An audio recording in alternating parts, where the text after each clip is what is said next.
Leeds. What is happening? Welcome to Series 6 of Working Hours, an oral history podcast about a place called Leeds, a time called now, and an activity called work. Working Hours aims to record 200 loiners, that's people from Leeds, over the first half of the most important decade in the history of the human species, and ask them about what they do all day and hear how they feel about it.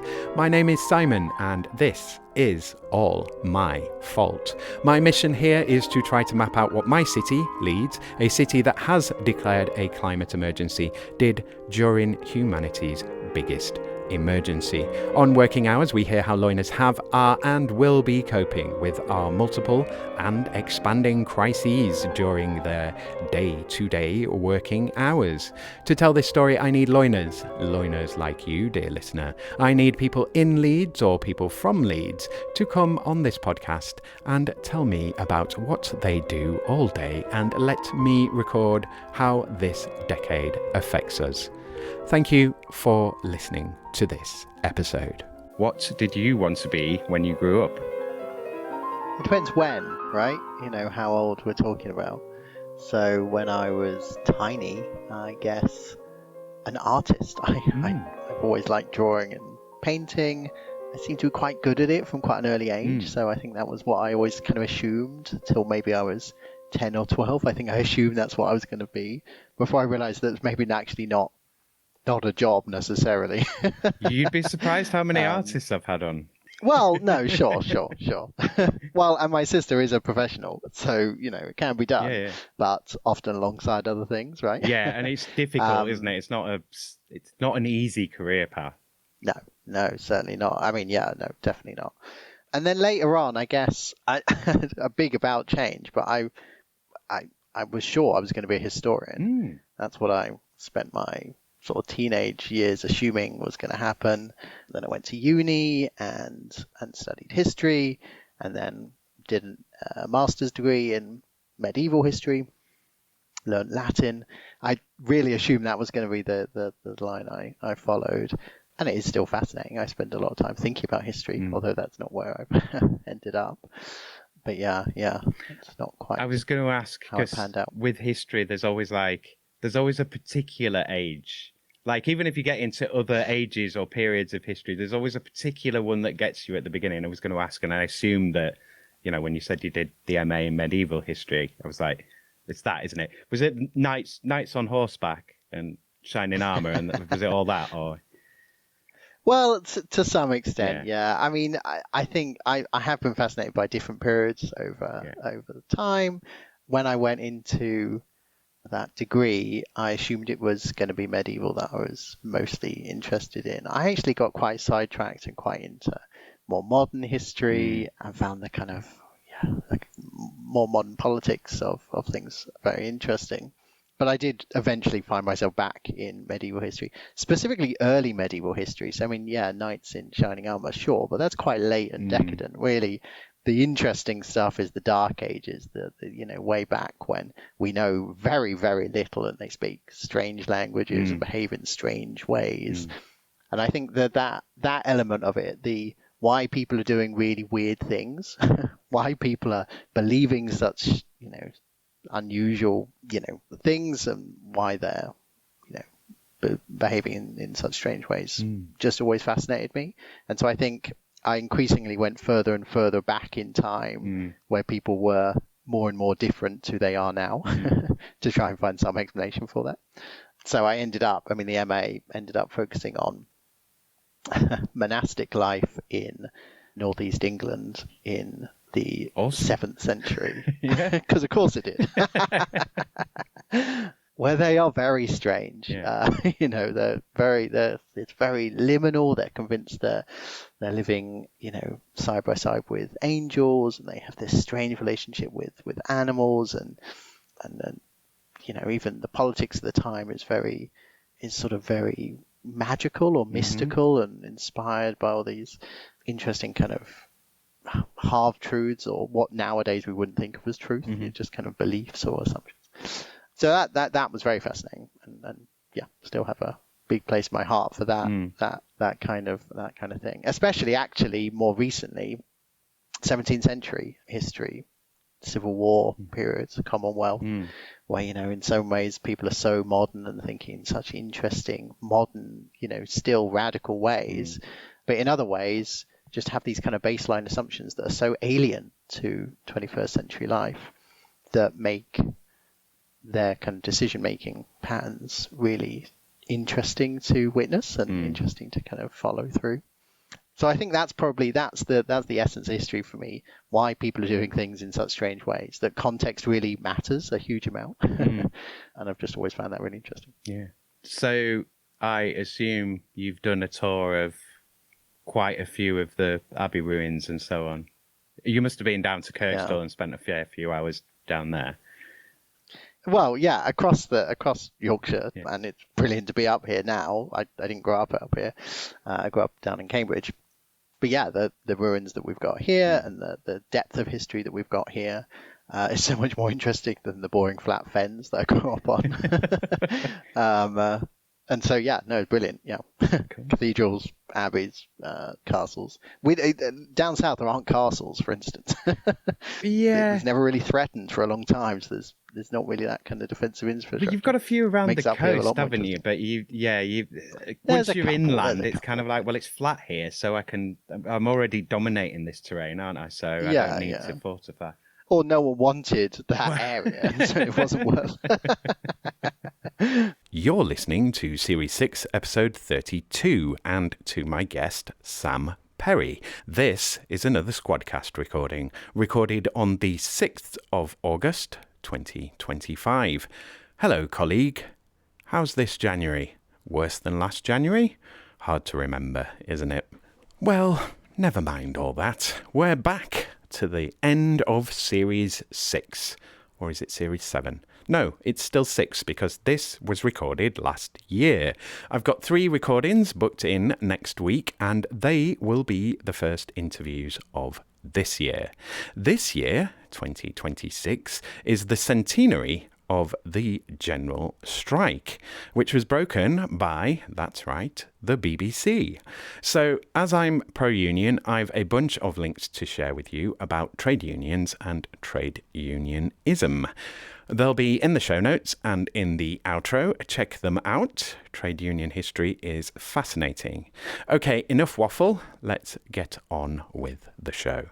Sam Perry is project lead for Warm Homes at the Trades Union Congress, where he works to improve job quality in the clean heat and home retrofit sector, promote just and inclusive net zero transitions, and enhance the voices of working people in national and regional decision making.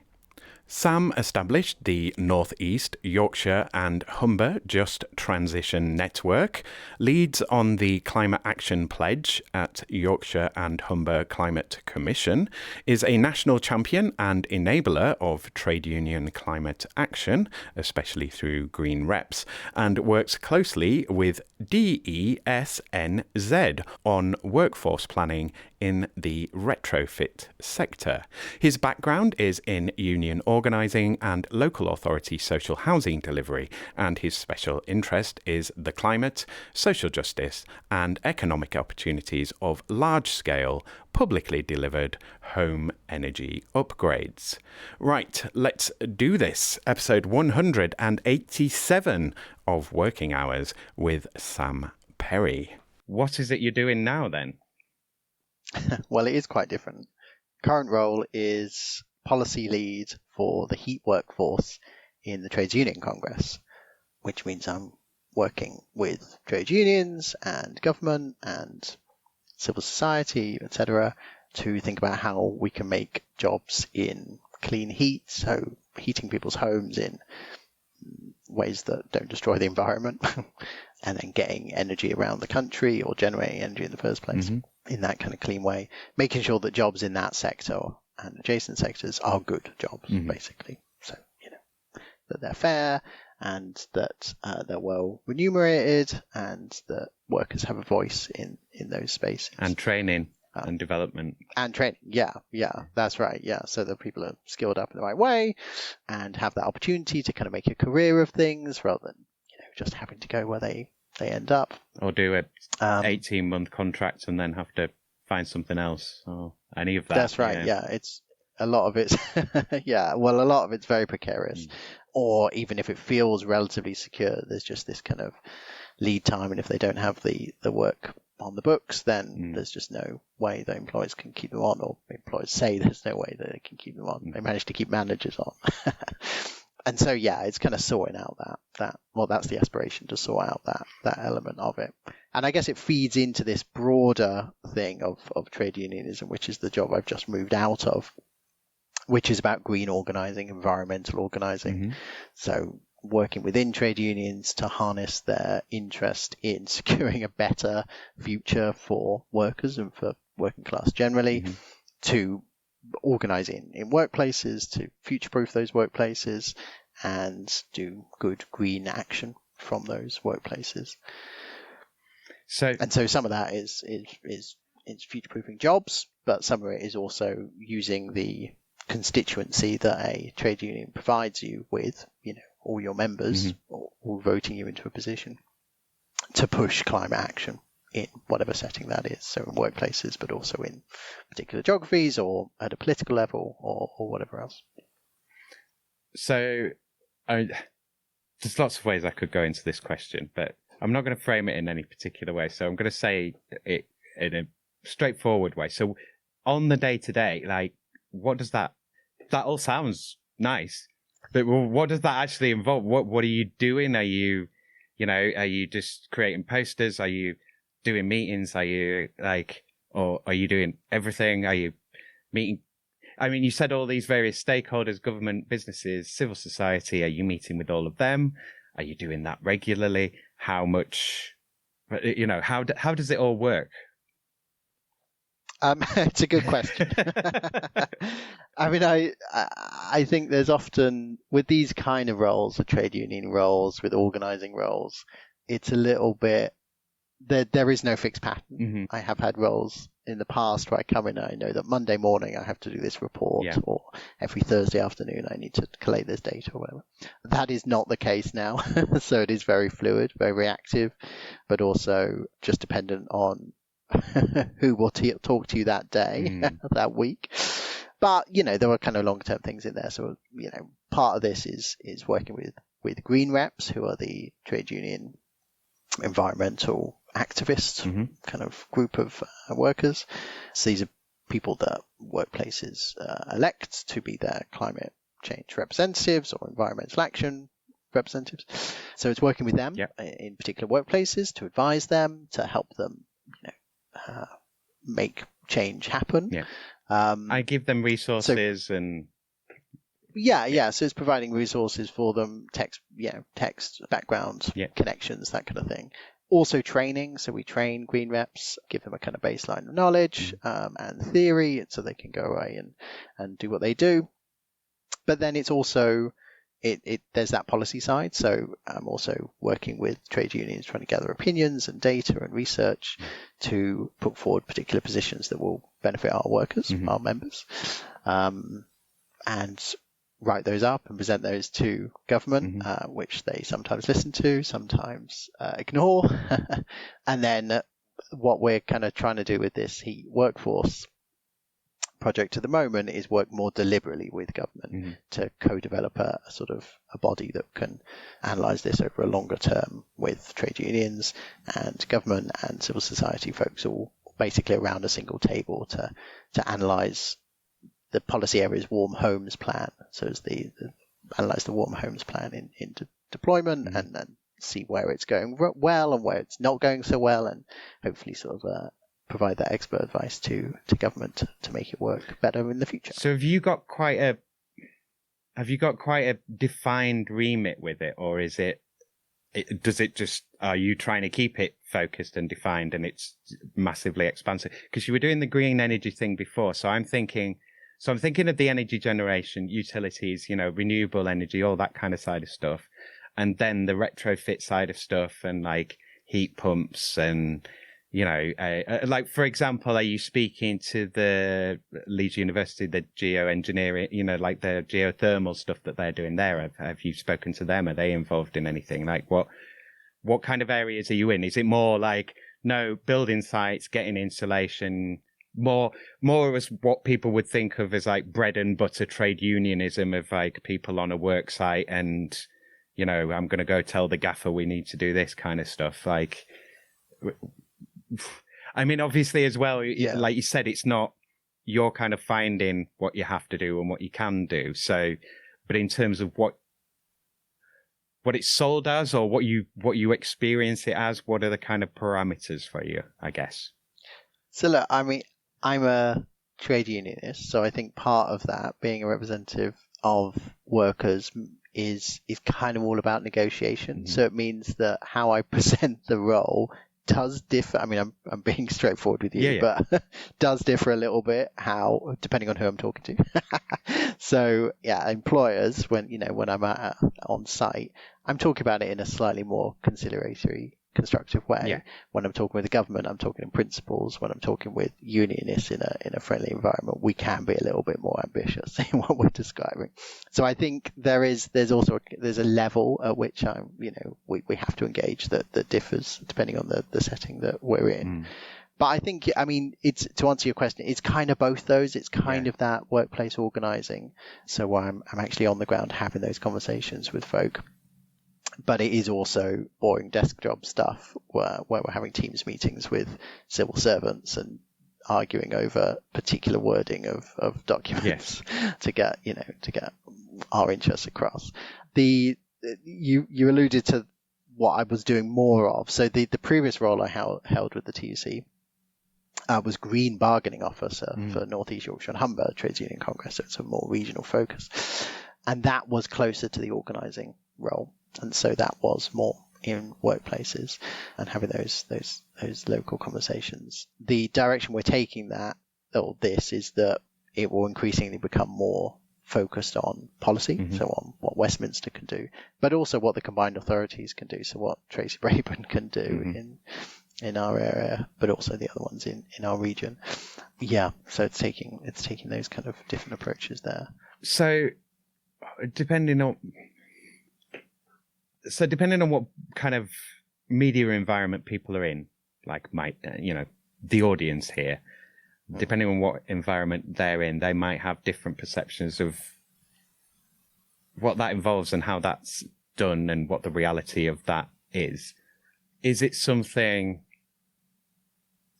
is it easy? Is it really easy to push and you get a lot of buy-in because everybody's like, oh, super groovy and whatever, the wokerati? Or is it like you're not getting anything done because all everybody wants to do is just frack everything? Or is it actually, like reality, a very muddled, complicated mess of things? It's a big mess. It's a topic. I mean, talking about net zero or talking about green or environmentalism or future-proofing work, or however we kind of frame this, however it's framed, it's big. It's talking about how the economy works, and that is the kind of big issue of net zero at the moment, that it is about fundamentally changing the kind of foundations of the economy. Is this going to be about digging stuff out of the ground and burning it? Is that the foundation of our economy? Or is it going to be about doing something a little bit more clever, like, harnessing renewables? And in a way, that's a kind of technical question, but our approach is that, and my approach personally is that it's not really a technical question, because immediately there are kind of social consequences to that. So how you organize workers, how you organize society, given those kind of changes. And I guess on that spectrum of how people are picturing these kind of changes, depend that where they are on that, whether this is a sort of technical fix or whether this is a fundamental change to how society is organized, dictates a little bit how willing they are to have the conversation with workers in a broader sense, how willing they are to have that conversation with their unions or the trade union congress itself.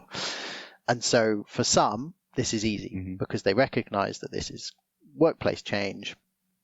Change is always complicated. Change needs careful planning. You need to win the hearts and minds thing. You need to do that, what we call just transition. You need to get change working well for everyone, or there's going to be a rebellion and no one's going to do it properly. And so those employers, those managers, those workers are relatively easy to engage with because they recognize that there's a big challenge there. So we'll find that in the public sector generally. So like working with local authorities and things is relatively easy because they already have this kind of perception that it's okay to ask workers their opinions and it's okay to collaborate on finding responses. And they recognize that change management is always a difficult thing to do. And so they'd like the help, to be honest. On the other end of that, then normally in the private sector, their hierarchies are often stricter and relationship to getting the job done is often a bit less flexible, I suppose. Well, it's more focused on getting that job done than on how it's done necessarily. Yeah, there's not really the personal story. They don't necessarily care who the worker is. Yeah. So we care about what we want to get done. Yeah, it's about the product, right? And so for them, I think they sort of think of this, and partly it's just a hierarchy thing, depending on how far up you are. It's easy for them to think about it as, well, we're just going to change that production method. I guess that will have to involve staff changes. Maybe it has to, but they don't necessarily think about it or care in many cases. And so having conversations at that level is more difficult. There's also, I guess in some spaces there are groups, employers, but also workers who just don't see the need to change. And I think that's, so part of it is really back to basics, making the case that climate change is real, that this actually matters, this is actually a bit scary, both from a sort of, adaptation and, actual climate changing point of view, world's getting hotter, wetter, scarier, but also that this is going to affect workplaces. And there are workplaces that are just burying their head in the sand and not doing anything about that. And there are also workers who are, resistant to having those conversations as well, because it's all very fine for them at the moment, which is completely understandable. So if you've got a comfortable job that you don't necessarily want to change, change is necessarily scary. And so, do you want to have those conversations? Well, maybe not. And so I think engagement is just very, very difficult. There are also this kind of tranche of complicated employers where they sort of are saying that they're making some ambitious change and they're sort of engaging with workers. And they maybe want to do it. They say they want to do it. But the kind of reality of that is a bit complicated. And so we've had that with some pretty high profile things. We've got Drax Power Station nearby, which is one of these where it thinks, or it says, that what it's doing is a lot more green. It's no longer burning coal for energy production. It's now burning wood pellets. But there is a strong argument from the environmental lobby and from some workers and from some trade unions that that's complete nonsense. That actually cutting down trees to just burn them to make energy may actually be less environmentally friendly than burning coal in the first place, if we're not replacing those trees, which maybe we're not. And then they get into this whole complicated, these trees aren't grown in Britain, they're grown in southern United States. There's a whole, which means they have to be shipped. Situation. As well as cut down, so that's carbon. But also, labour standards there are not as strong as they are here. The process creates a lot of pollution. And it's not creating jobs here. It's creating... So it's complicated. In a way, maybe that's part of the solution, but in another way, there are people who disagree with that. We've also, I was quite involved with the British Steel dispute that recently made the headlines, and Parliament were called on a Saturday to kind of solve that problem out a few months ago. And there was a similar sort of, net zero inspired change thing here. It's very carbon intensive process to burn things to make the adequate temperatures to be able to make steel and iron. And it needs carbon to make steel because it's iron and carbon. So you have to have carbon. That's right. It is a part of the process.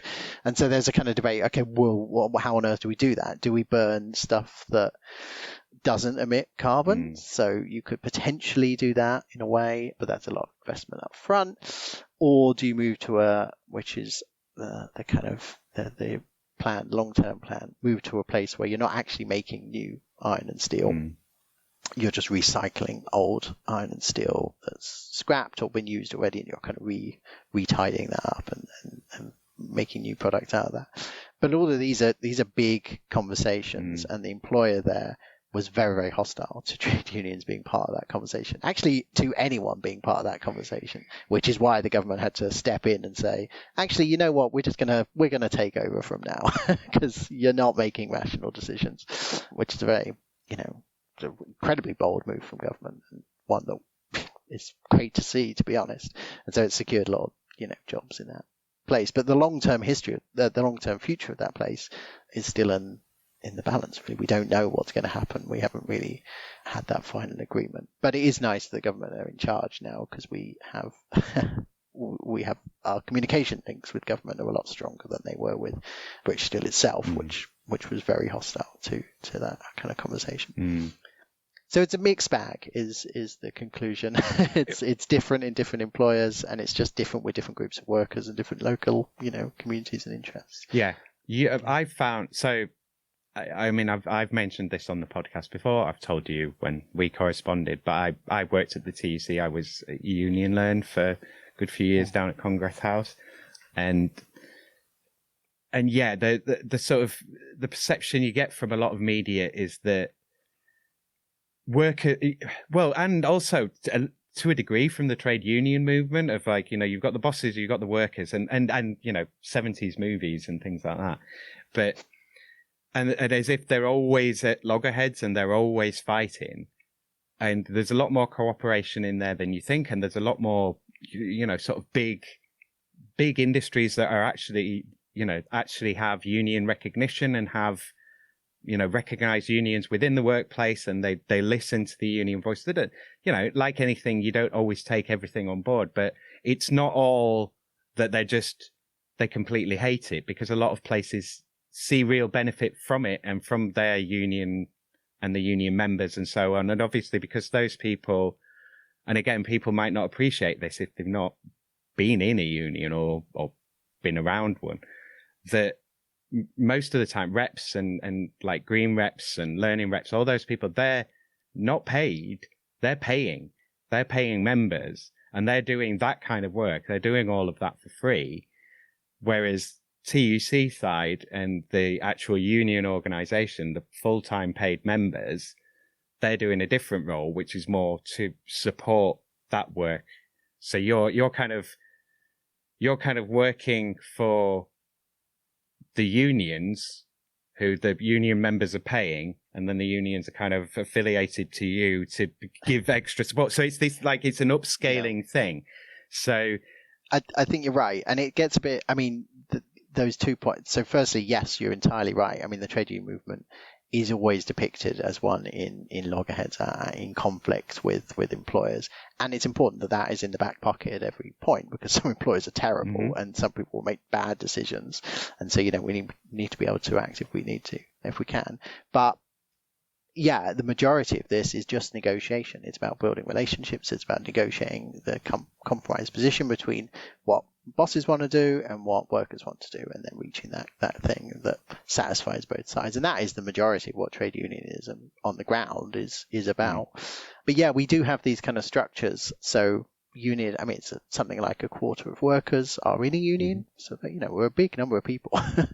And then of those, certain people are elected to be representatives for their union in workplaces, and they're supported by full-time officers, or partly full-time officers sometimes, from their particular unions. So the ones people have heard of: Unite, Unison, GMB, etc.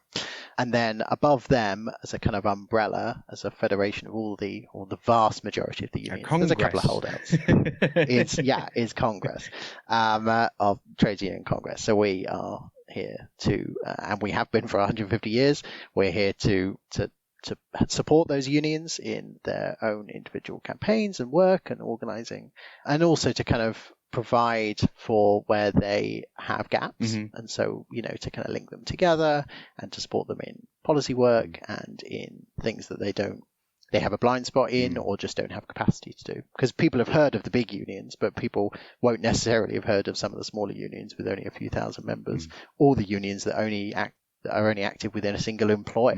There are some very tiny unions still around. And so that's all part of the TUC, and we kind of, work to make all that process work across the board, hopefully. So I'm going to go into the next question, which is, how did you get into it? So how do you come from your interest in history to doing this work? It's not a linear path. I didn't think it would be. Not surprised to hear. I think part of the reason, I kind of touched on it earlier, but I was interested in history because I'm interested in people. I'm interested in how society is organized. And part of that is because I'm a lefty. I'm a socialist. I'm not a huge fan of how society is organized now. I don't think it works for the majority of people, and I'd like to see some radical change in that space. And the trade unions are also left aligned in that way, and have that direct action approach. Maybe direct action isn't the right term, but it's about people volunteering to make things better. And also coming together to decide, coming together, talking, coming to some kinds of proposals and some kind of goal, and then going, we want to do this, and then pushing for that.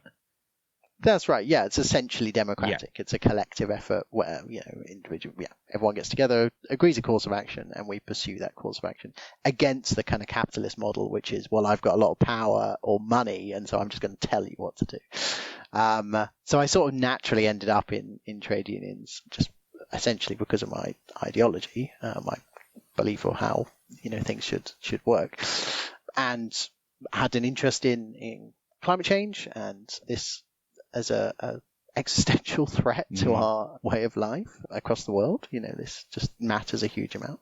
And so, well, what do we do about that? So be part of a union to try and change how we're doing that. My employer at the time was a local authority, which wasn't taking much climate action. So I thought, well, the trade union needs to be doing that. So I volunteered for the green rep role in this particular case, and ended up pushing for some good changes to what the employer was doing. We got a staff green group set up with management buy-in. We got a bit of a budget. We made some kind of changes. So it was quite good, really. We made some important changes in that place. Did that go fairly easily then? Was it kind of, actually, this is kind of, did you get results, I suppose? Like, I would imagine you got some wins, but not all the wins, and probably there were some really big ones that you wanted, but you got some little ones, and that's like, well, I got something. Was that the case? That's right. Yeah. That's always the case with organising. I did have a relatively easy time of it in that particular employer that I'm talking about, because they did want to, they recognised they had a blind spot in terms of action around net zero, and they realised they actually weren't doing all that much to tackle climate change. And here was someone who was willing to do it for free. And that's the thing. Yeah, the old sucker here was willing to do it outside of work time to support that. But they did. Well, we did negotiate some time to be able to do it in the job as well. And so basically, it worked relatively well. We built quite a big team, and we did get some big changes. From things like a cycle shed revamp and tree planting stuff, but also all the way through to like infrastructure changes, so EV charging points and changing rooms done, and various other kind of more staff benefity side of things, like cycle scheme, and also awareness. So we were able to take a bit of the internal intranet and put a lot of information. I was going to say propaganda. Put a lot of information on there about about climate change and about worker-led action and all this kind of stuff. And and we had buy-in from relatively senior people. It was relatively straightforward to do that. It took a bit of took a lot of negotiation at each point, but we did some had some good successes there. And so from that came this initiative that had been worked on for a while in the regional trade union congress, the Yorkshire and Humber Trade Union Congress at the time. It's now expanded to be North East Yorkshire and Humber. We've had a merger, but they've always been very active in climate change action and making this a workers' issue. And so I'd already sort of touched base with them and was working a little bit with the TUC here. And so when this green bargaining role came up, it was I thought, wow, yeah, that feels like me. I feel like I can do that, especially with the focus on retrofit, which is the background that I had. And also getting paid for it. Housing and social housing. Oh yeah, I mean that's a huge appeal, yeah.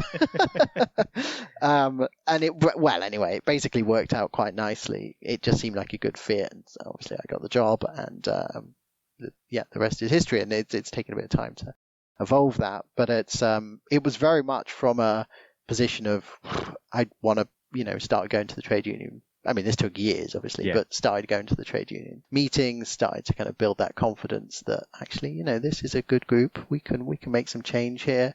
Opportunities came up, negotiations, I could be involved with, training was available, and it sort of built step by step until I was able to make it my actual job rather than a sort of interest I had, which is amazing, really. I mean, I'm so aware that is not how careers normally go. You normally end up kind of in something you never particularly wanted to do. This has actually worked out relatively well in that it is something I'm passionate about, and it is something that I, step by step was able to kind of fall into. Yeah. So I'm going to give you a bit of a choice here. So I don't know if you can remember all the questions, but I've got, the various things of COVID and social media and stuff. I'm thinking we might want to spend more time on the climate question. So I'm thinking, do we just want to go into that and give it as long as we want to give it? Or shall I go through the other questions and then we'll kind of spend a bit more time on that? How do you feel like doing it? I think the climate change one is probably the most interesting. The one should we get stuck into that then? Yeah. So I mean, we can kind of go off. I'll give us a good amount of time for it. So I guess let's start then, because normally the question's like, how does climate change? Well, I'll start with that. How does it actually affect your work? How has climate change affected your work? So I think essentially I wouldn't be in the job I was in if we hadn't messed up the climate. So I have a strange relationship with climate change as a result of that. It is my livelihood, as increasingly it is for a lot of people. It's a huge growth sector, climate change action in the UK and across the world. It's growing far faster than the economy as a whole in terms of jobs. People actually having to deal with this. So it's a complicated issue. So it's a required part of what I'm doing. In terms of the kind of practicalities, in terms of the actual changing climate, the extreme heat that we're witnessing, the increased wet weather that we're experiencing here, flooding, wildfires, etc., I've been relatively insulated from that. I'm not in a particularly flood-prone area or on a moorland covered in kindling. So I'm relatively kind of, insulated from that, but very aware that others aren't. So for me, it's been this, it's this new or relatively new area for effective social organising in a way. There are a lot of people very concerned about what's happening. The root cause to me is obvious. We wouldn't be in this mess if it weren't for capitalism, basically, the particular way of organising society, which means that you can take possession of any natural resource and run with that essentially without any checks or balances around you. We wouldn't be under this situation. This wasn't a problem before capitalism and, won't be a problem afterwards, but we are where we are. And so for me, it ties that, that political agenda to the lived realities of millions of people who are increasingly suffering from this. So it's a big issue. I'm glad it's also provided me with a job and a whole framing for how I can organise in what I'm doing, how I can campaign. But it is scary. It is really scary, and I spend a lot of time scared by it and talking to people who are also scared by it. Yeah, and finding out even new, more scary facts. Like, this will happen as well. Oh, great. Yeah, hadn't thought of that one. Oh, fantastic. Yeah, well, it is a little bit like this because it's sort of this domino effect. The climate is an incredibly complex system. Only this morning I was reading an article on the BBC about how difficult it is to predict the weather at the best of times. And now it's impossible. It's just an incredibly complicated system that we work under. And this kind of chaos theory kind of thing where one minor change or one failure of one particular cycle, weather cycle or whatever, can have these huge global ramifications. So, if we remember back when we were young, it was people were worried about the hole in the ozone layer, and we sort of just solved that problem. It was fine.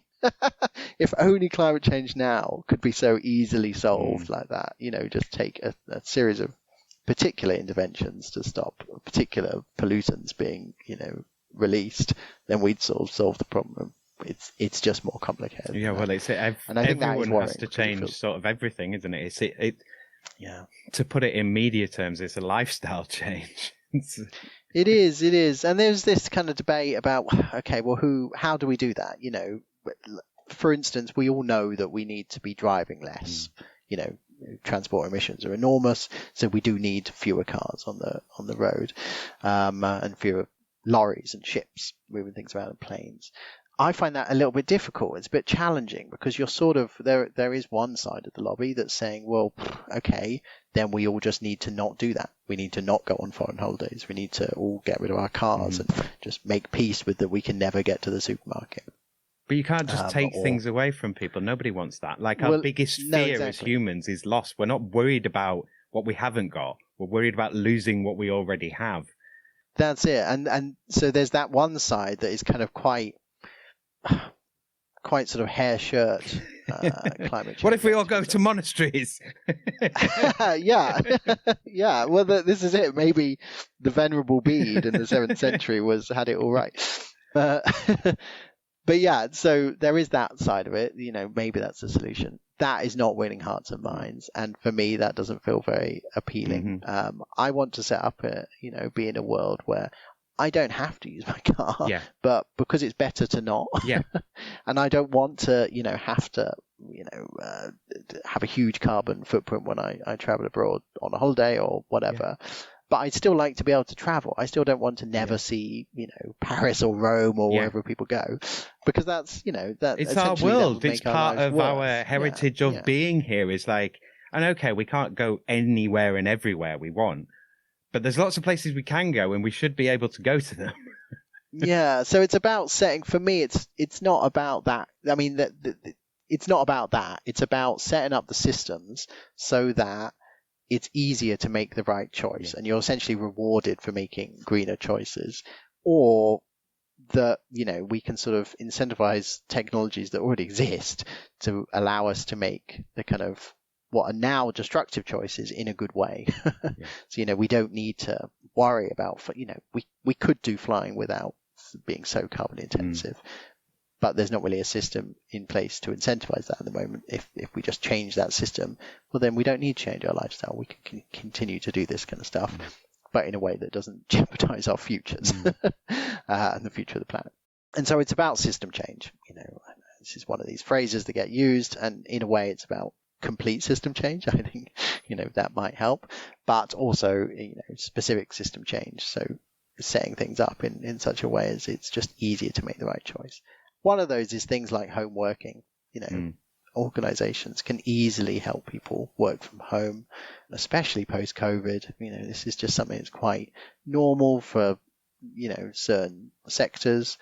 And the argument for kind of bringing people back into the office, the pro increasing carbon footprint argument, which is kind of what it is just about control. It's just about having someone to oversee. It's just the kind of not trusting your workers to get on. Well, I'm paying commercial rents as well. It's like, I paid for this office, you're coming in. And also, well, maybe the landlords want paying, I've got an office here, I want someone to pay for it. Well, there is that. But I mean, as an employer, you probably, it would be quite nice if you didn't have that expense. Yeah.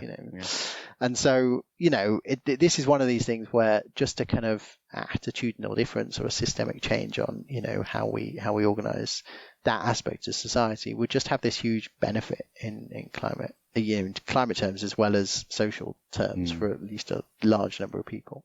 There's other things like retrofit. If we kind of retrofit homes, make them more energy efficient with insulation and with green heating systems, then this is good for the climate, but it's also good for people's health. But it's also there's so many estimates necessary, like about savings to NHS. You know, like a kind of well-funded warm homes plan that insulated everyone's homes, gave more heat pumps, gave more cheaper energy, would sort of it pays for itself immediately when you look at the savings of the NHS. So many people are made ill by their, essentially Victorian heating systems that we have in our homes at the moment.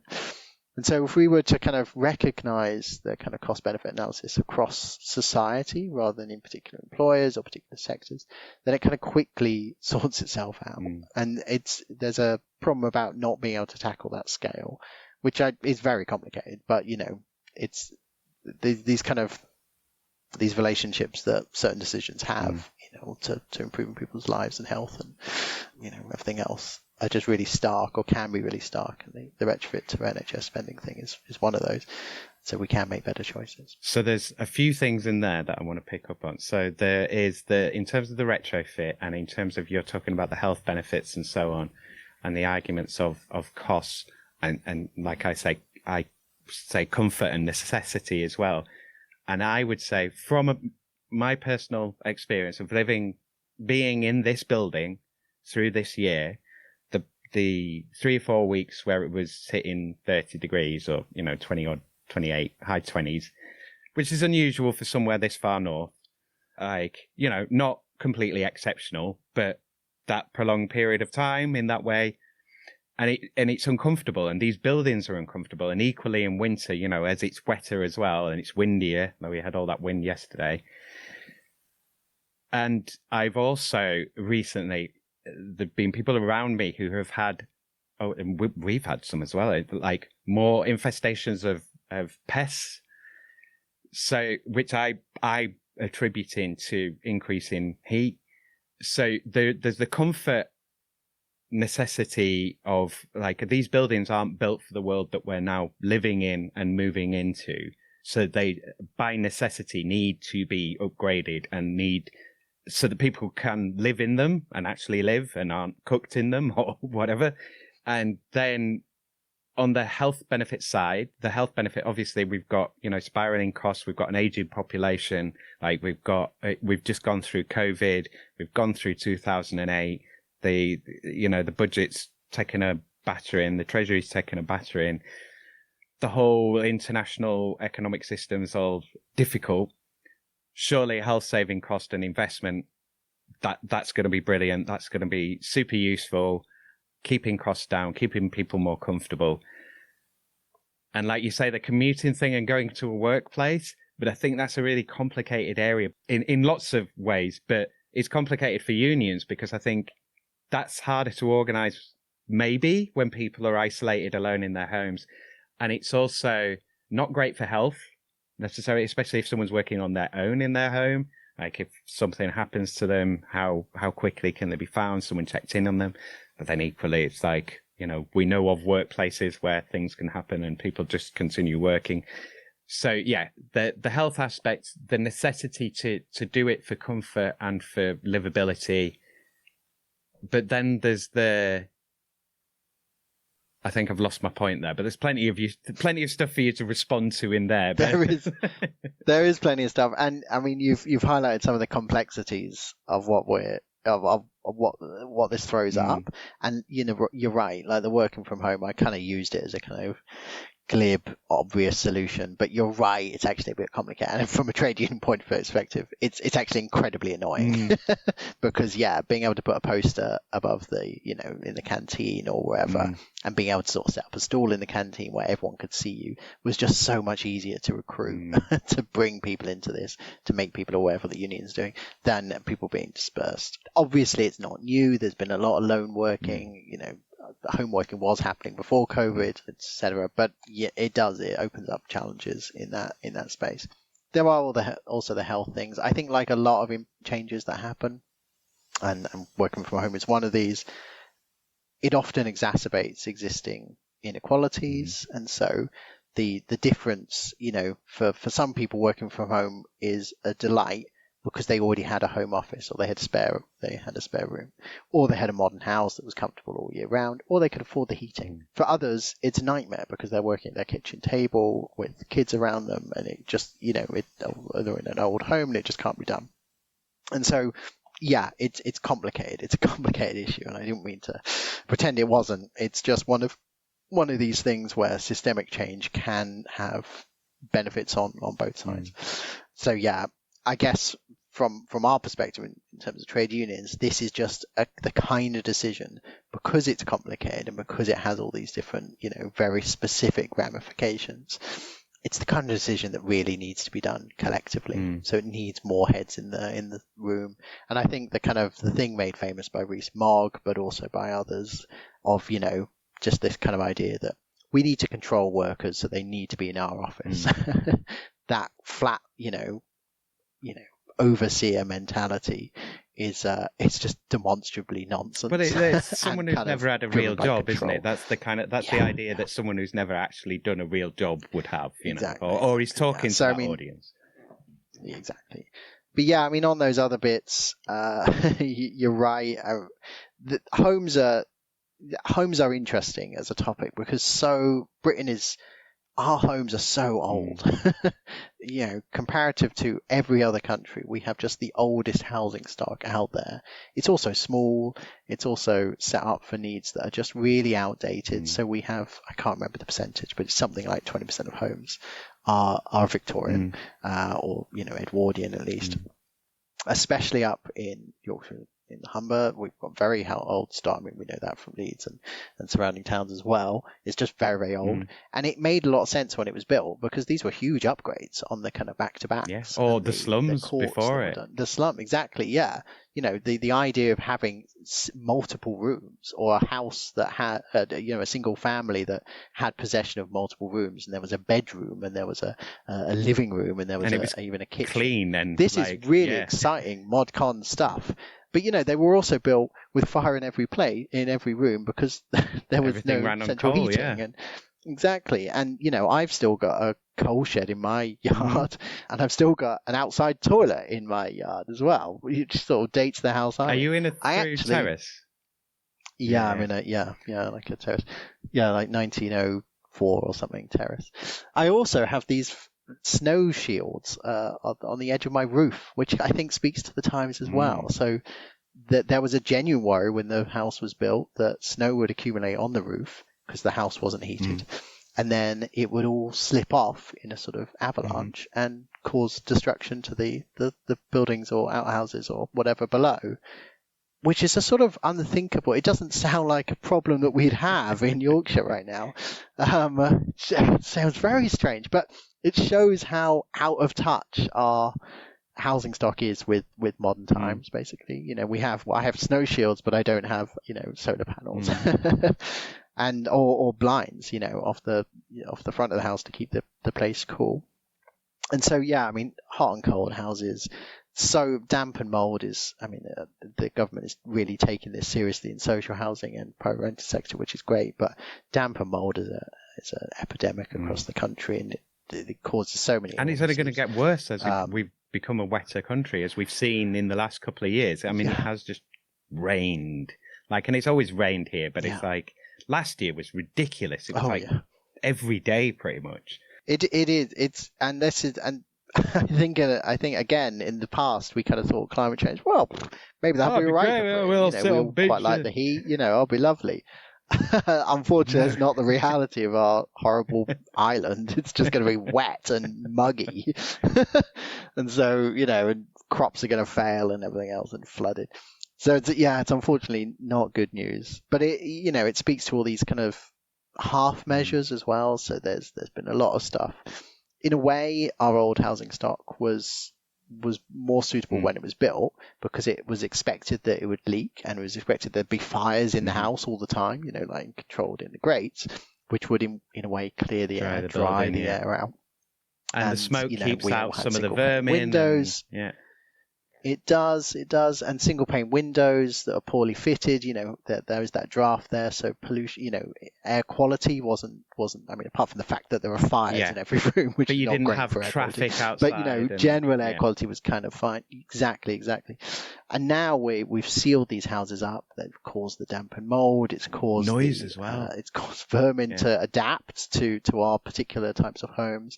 It's also caused, because we now burn gas in our homes, every day, most people, it causes all these kind of indoor air pollution issues as well. Then we pump the fumes out, which causes outdoor air pollution. It's a big mess. Our infrastructure, our housing stock is just not set up for the world that we've inflicted on it. And then we heat the buildings and they lose heat. And it's like, why don't we have buildings that keep heat in the winter and that can let heat out, or keep heat out in the summer? And yeah. And there are some really innovative things that you can do here. But we leak so much heat as a society into the world. And everyone experiences that when they go into town, and it's, just so much warmer on a cold day than in the countryside. And there are some really interesting things, like there's some local initiatives where they're building these kind of mainframes that generate a lot of heat, wrapping coils around them, pipes around them, then using those therefore warmed pipes to heat local swimming pools. I really like that kind of like closed loop of innovative thinking. So there's good things you can do, but we're just in a very difficult position to kind of make impactful change. And I think things like the NHS saving that I mentioned earlier, the numbers are stark. There's a Friends of the Earth report from last year, or maybe the year before, that was still advocating for the 60 billion a year that Labour originally said that they'd give to retrofitting homes, making homes more energy efficient.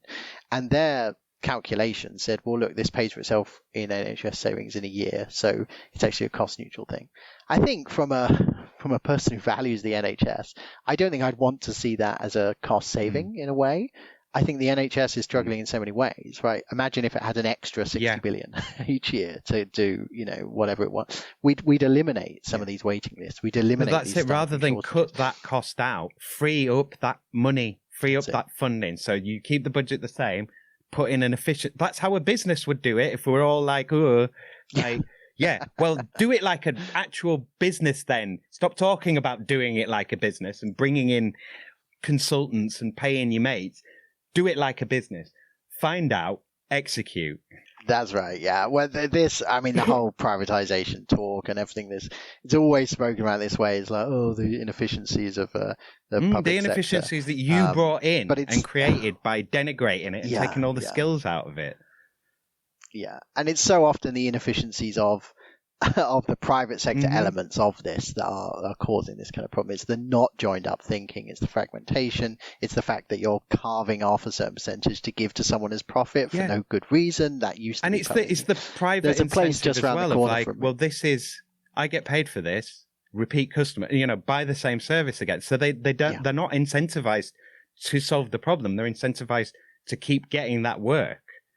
Whereas if it was for the business itself and it's their costs and their budget and their overheads, then the motivation is, we've got to make this work. We've got to put these cost savings in. We've got to get this done. So it's how that's framed. That's right. Yeah. And I mean, and having worked in the public sector a lot and then also private sector, and seeing the books, I just don't buy it. Public sector was incredibly efficient, even before the Cameron nonsense. It was it takes the fact that it's spending public money incredibly seriously, and it's all just in good stuff. It's all invested in good stuff. The case for wasting money is you can't make that case. Whereas in a private firm, very easy to waste money, very easy to spend it on first class travel instead of standard class because, that's what the executives fancy. Or it's very easy to kind of put on these big, dinners or whatever. It's just nonsense. It's such a wasteful way of organizing society. If it was just done for the public good or done for, common benefits, it's just so much more efficient. I mean, we're on the same page. So where do we want to go with this? So what are the things that you've kind of managed to, obviously it might not be this easy to talk about, but can you talk about things that are wins that you've had and things that you're working towards? What are the kind of, give us some of the goals or some of the things that you either, maybe like some wins and some want to wins. So like, maybe here's my top 3 things I'd really like to get done, and here's some things that I'm really happy we got done, perhaps. So I guess working across, so the remit is across North East Yorkshire and Humber as for the Green Bargaining Officer role. Now it's national, but that's the kind of area that I've been working in. And the engagement we've had with local authorities and combined authorities has been good. So we've been able to build that up and been able to shape their climate change policies and their relationships to their workers in essentially a positive way across the board. Some that's easier than with others. It's a lot easier to engage in Leeds and with West Yorkshire than it is with others. For instance, we have Ben Houchin in our region, who is very difficult to work with. And we've also kind of, developed various kind of frameworks that sit above that.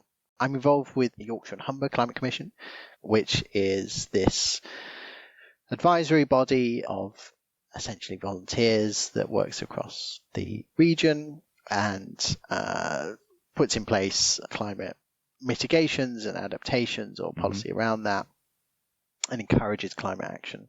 The TEC was a founding member of this regional commission, and I'm a commissioner on that. That's worked quite well. So, for instance, I'm involved in the climate action pledge element of that, which is a pledge that businesses and organisations generally can sign up to, that essentially pledges to take climate change seriously and put in place measures to mitigate and to adapt to climate change, but also importantly do that under a kind of just transition heading. So do that in a way where you're talking to your workers, where you're thinking about, safety of workers and long-term jobs for workers and things like this. So since leading that, we've got a lot more signatories. We're holding an event coming up shortly on that to bring everyone together, which I'm quite excited about.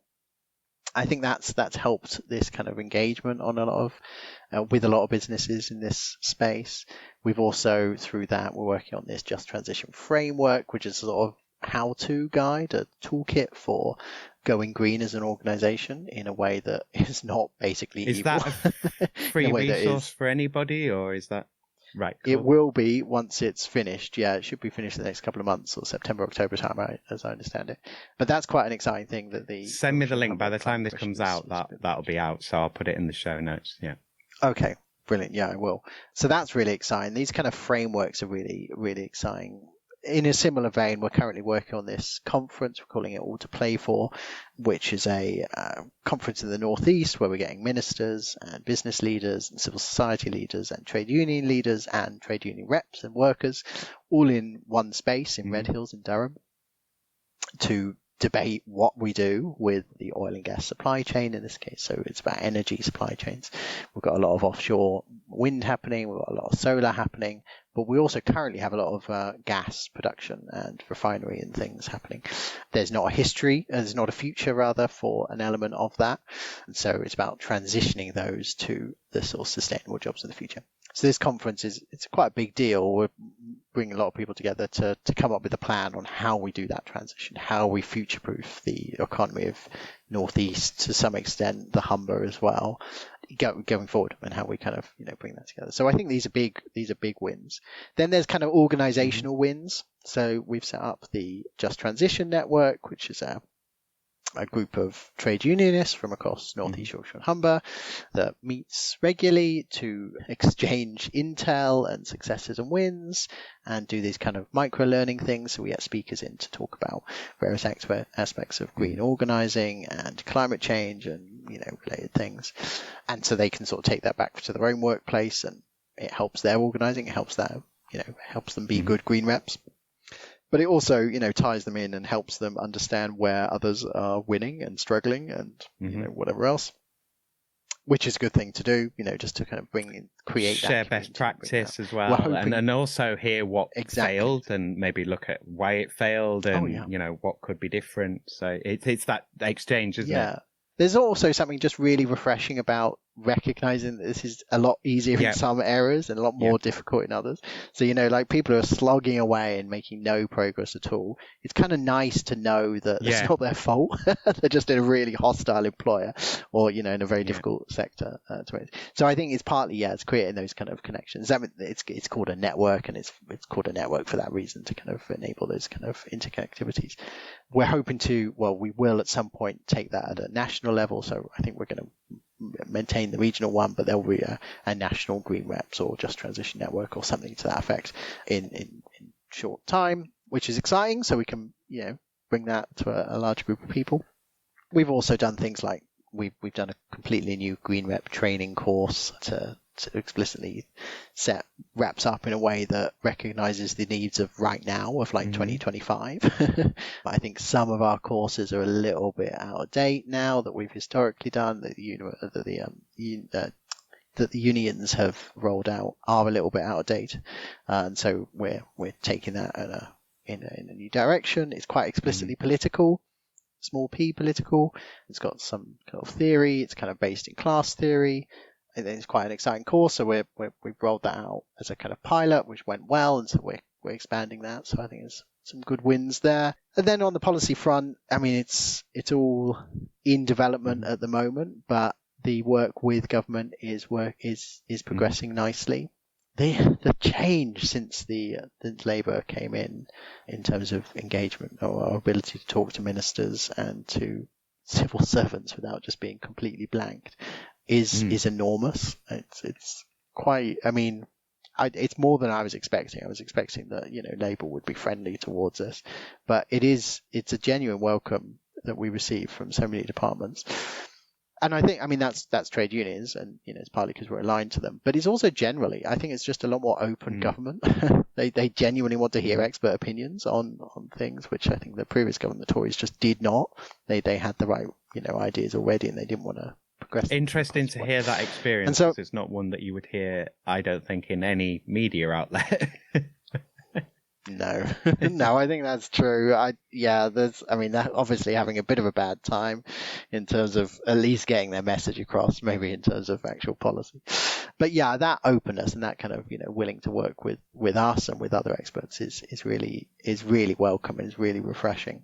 It's a completely different type of government that we're seeing. It's also replicated at a local level. So, the mayors have generally, not all of them, have been really good at welcoming this kind of participation in. I think there's just there's a more modern way of doing politics and doing government now, which is about talking to people, which is about relational government. It's about recognizing there are conflicting interests and getting them all in the room to have that conversation, rather than just picking a side in advance or, assuming that the right way to do it.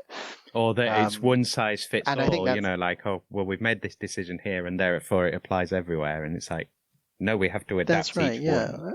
Yeah. And I think that, and it's really nice to see that. So, we do end up working quite close with West Yorkshire, South Yorkshire, now North Yorkshire. Now it has a combined authority as well, and the North East as well. Hull is slightly more complicated because they have just elected a far right candidate, obviously, which is a difficult group to crack. So I think these kind of procedural successes are there as well, and I think that sows the seeds of greater successes in the future. There are difficulties, though. I mean, there have been lots of false starts. I've kind of worked with a workplace, and we've kind of tried to push and push and push, and they just will not hear us. They just won't let us through the gate, or even if they do, they just will blankly refuse to work with trade unions, even if our suggestions are quite reasonable. I mean, I think because a lot of they're thinking like, well, if we let them in the door, then that's it. They're going to be running us. Yeah, well, sometimes, or it's just ideological. Or like you said before, it's just like, I don't want anyone else telling me what to do. I decide. Yeah, and so that's just challenging. That just is challenging, and that does get doors slammed in faces. Does happen a lot. But it also doesn't, in some places it's quite easy to put. So, it's one of these things, but you learn to take criticism on the chin a little bit as a trade union. I think if you took everything to heart, then you would it would be. Well, I had a guest say a great thing the other day on Monday, and he was talking about, we're talking metaphorical doors, and he's like, I used to be sort of banging on doors trying to get in the door and not noticing that there was loads of doors that are already open that you can just walk through. And it's like that, stop wasting your time banging on the door that you can't get in, walk through the open ones. And, there are opportunities there. That's a really good way of putting that. I mean, that is true. And I think that's a lesson that everyone should learn, that there are a lot more open doors. And if you're looking for them, then you do find them. If you're looking for closed doors, then you see the closed doors. And that's true of trade unionism as well as it is for a wider thing. I've also been a political campaigner, I still am, and so I do actual door knocking, and the physical door being slammed in the face is still a reality. Well, at least you're trying and doing the actual genuine work, not just here's loads of media to beam at you and here's a press conference and a press release. It's like, no, I'm actually going and doing the footwork.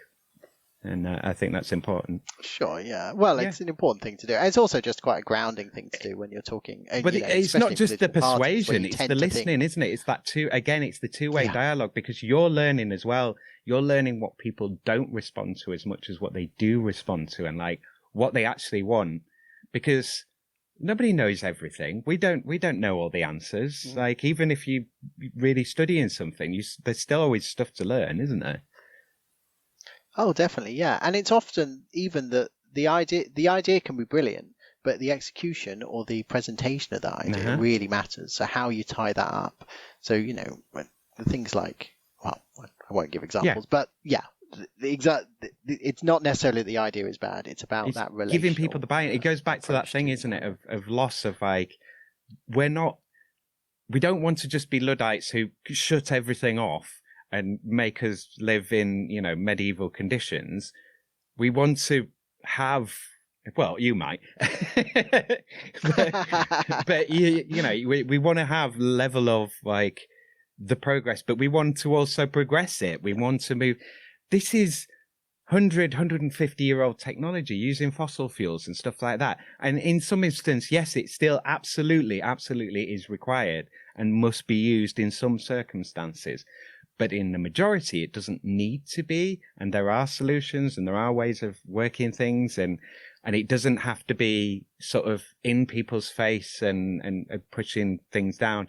There is, because it's not all just like all the businesses just concentrating on ruining everything. Because a lot of the climate stuff that is good and does work has come from business, has been pushed by business.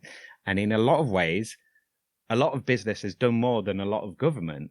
So it's, again, really complicated. It's not a straight, easy, it's humanity, isn't it? So it's messy.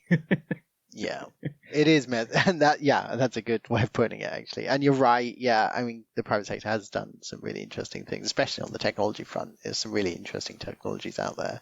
And also, about like just driving down the prices of things. There was a big worry. There's still occasionally you hear it articulated that, renewable energy is very expensive. It just isn't. And it just isn't, because we have just been plugging away at it, and businesses and governments have been sort of pushing it, even though there's not been a very good business case for it for long enough now that it's just now the cheapest form of energy by a long way.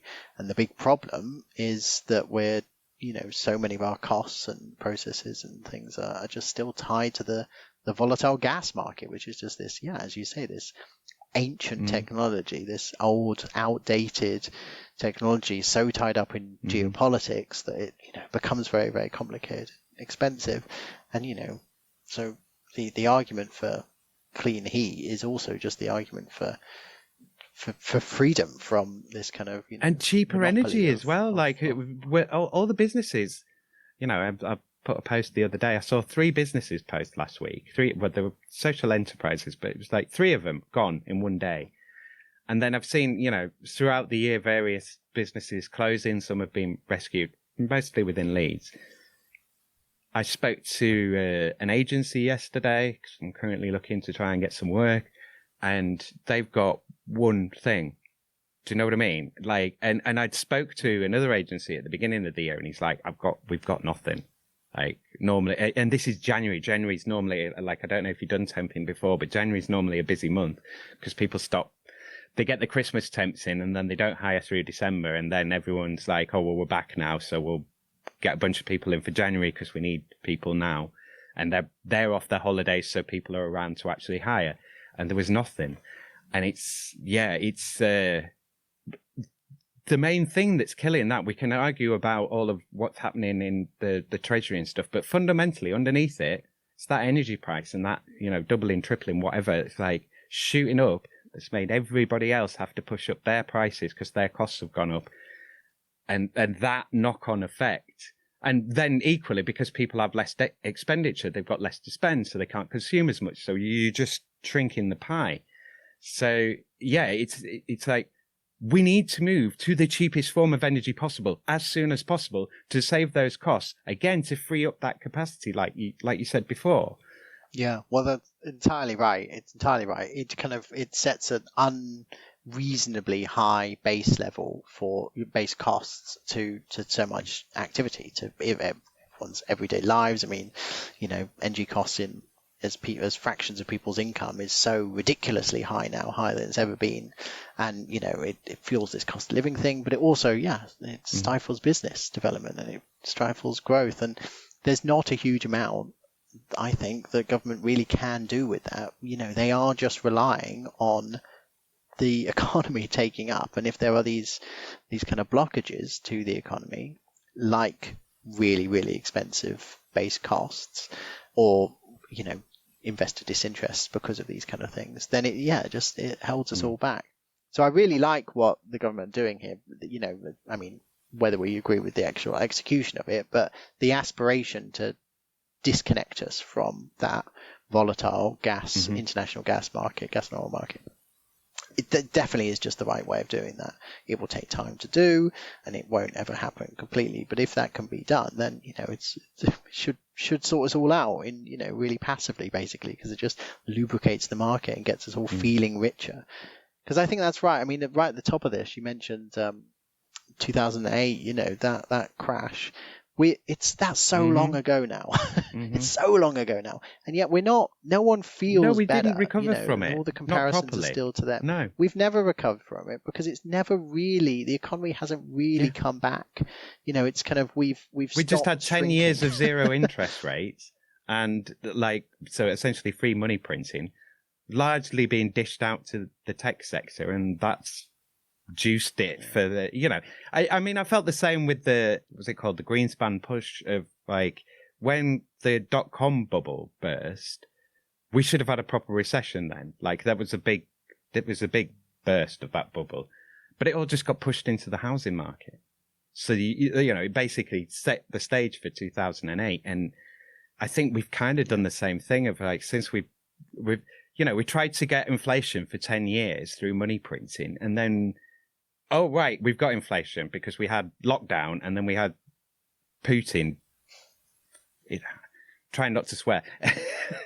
we had Ukraine happen and, the huge rise in the gas price and so on.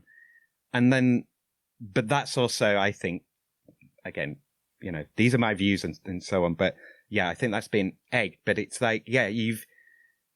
you've created a condition where everyone's worked on no interest rates for a bit. Then you've crushed them when things have picked up after a really long period of difficulty. And then we've had this huge inflation blowing up as well. And it's these aren't great conditions for us in policy. The whole thing is in very strange territory, maybe not unknown territory, but it is and it appears sometimes in the media as if they're not thinking of that continuity. Yeah, I think that definitely is the case. I think you're right that the economy we're in just has this long history, and the reason it is why it is now is because of these kind of crises in the past, some in the very recent past, some in the slightly less recent past. But yeah, it kind of creates this kind of this position we're in where it's actually very, very difficult to get out of because, the kind of the wiggle room is really, really limited. And I think the media does often look to government or does almost exclusively look to government to just solve that problem, to just like, oh, well, why can't they just do X? And that will solve that problem. I think there are some big interventions the government can make to help, but you're right that there's just there's a bit of a history of this that means that we're in a mess which is complicated. And it's not only the UK, this is a global problem that, we're in this kind of economic slowdown, where there doesn't seem to be an obvious way out, at least in the very short term, other than to rethink some of the fundamentals, which I think is essentially what we're talking about here in terms of, the fact that the market is so bound up with international pricing means that in some economies do very well out of that, some economies naturally do very badly out of that, and there's some in the middle that don't really, very few in the middle, I suppose, that can cope all right. But it's also because of all this, and because of the nature of how economic growth is now distributed, we're seeing 1 or 2 percentage points. But you're entirely right; that doesn't go to real people. They're not feeling that. It's going to the ultra rich, and it's going into fixed assets like housing. It's only 30 years, and the median house price, in the 70s was 3 times average salary. Now it's 10 times average salary. In some places, way more. Some places slightly less. And it just, it means that the economy is not lubricated enough to be able to do anything with, and it kind of creates these cost of living crises. And it fascinates me. There are the average income is relatively low, and we're not out of this cost of living crisis, and people do not feel that we're out of this cost of living crisis. We've maybe got used to it to some extent, these high prices, but imagine if we hadn't, imagine if things would keep growing, but as before that big economic crash, we'd be in such a more comfortable position. And I think it feeds into this kind of general sense that people, and you see this all the time in the media, people on relatively high incomes, people touching 100K or, even like 60 or 70, don't feel rich. And it's fascinating because they are very rich. Yeah. They're way, way richer than most people. Or just having a house. It's like people, you talk to people and they'll be like, oh, it's so difficult for me. And it's like, really, is it? What, with your house? Oh, is it really difficult for you? Oh, with your £500,000 asset that you live in. Exactly, yeah. Well, exactly. But it is difficult, and it is difficult for people, like within the TUC, there is that thing of like, oh, businesses, but I've talked to businesses who are like, this is really, really hard. Like I'm genuinely trying to pay my staff and like give them a good job, but like I'm being killed here by stuff. And like, I don't know when to put my prices up because I don't want to drive my customers away. And then if I do drive them away, then no one's got a job. And it's that like it. And again, I would say, I'll put it at the energy price as being a major contributor, but it is that you're absolutely right in that. And then that's not good for us. That divides us more because we're thinking like, well, you've got yours and you've got it. And it's not about that. It's like, no, because we're I think most people accept that inequality is kind of part of life. It's not a really major thing, which is why it's hard to get people to care about massive inequality. But that's what's doing it. It's that massive inequality that's squeezing us all. That's why, yeah.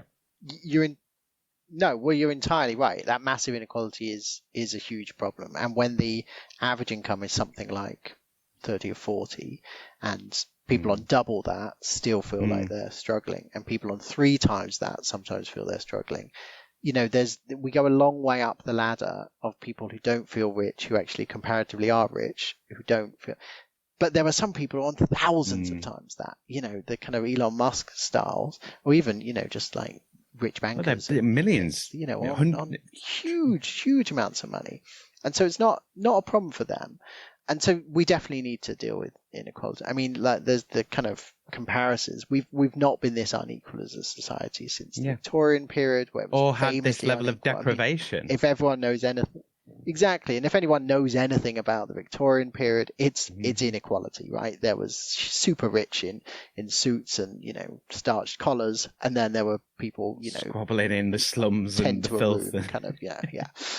And this is, I mean, the conditions and the kind of the aesthetic of this has changed, but that is the situation we're in now. And I think people don't necessarily appreciate that this is weird. This is historically weird to be in this strange, hyper unequal world where there are some people who are so ludicrously comfortable and so ludicrously able to do whatever they want, while there are some people who, a huge number, a majority of people who cannot do what they want, most of the time. And some people who are really struggling day to day. And I think, it's just a horrible, horrible situation we're in, and we do need to tackle that as an urgent thing. One of those is about energy pricing. There's also, it's the issue of taxation and making that more progressive, and also just, as building public services so that, the baseline is raised up. It doesn't matter in a way if you've not got a huge amount of disposable income, if so many of your things you'd want to do are already free or already accessible to you, or already nearby to you. So you can sort of, raise people's livelihoods in that way without necessarily having to pay them more, although definitely pay them more. But it's both things, right? And so, yeah, it's a complicated time, and things like climate change have just, and, related issues have just made that a lot more complicated. It's a lot worse. We're in a time where we have to spend a lot of money to protect people, and where there's a perception that there isn't a lot of money. There's more money than there's ever been, so that's actual nonsense. But it's tied up in fixed assets and in the pockets of people who are not willing to part with it, which is just awful. So I'm going to ask another question, and then I'm going to go into the other bits of the questions. We'll maybe run through those a bit quick. So again, you can reframe this question if you want, because it might be difficult for you to answer. But I'm thinking back to your repping days, and sort of, I don't want to put it quite like this, but I can't think of a better way to put it. So please feel absolutely free to reframe this question into a more useful way. So, do you have... I'm thinking, which gave you more freedom? Like, is it better to be resourced than to be doing something at that kind of higher level? I quite often ask this with people that have started their own business, of like, you start something because you're doing the thing that you love, and you're involved, and you're active, and you're getting stuff done, and you've got that freedom to operate and, work in the way that you want to work, and be very proactive and reactive and, creative, and you control the role. And now you're in a position where you're better resourced, and you've got a bigger remit, and you're doing more at a higher level. There's more there's a multiplier effect there. But does it feel harder and like you're doing less?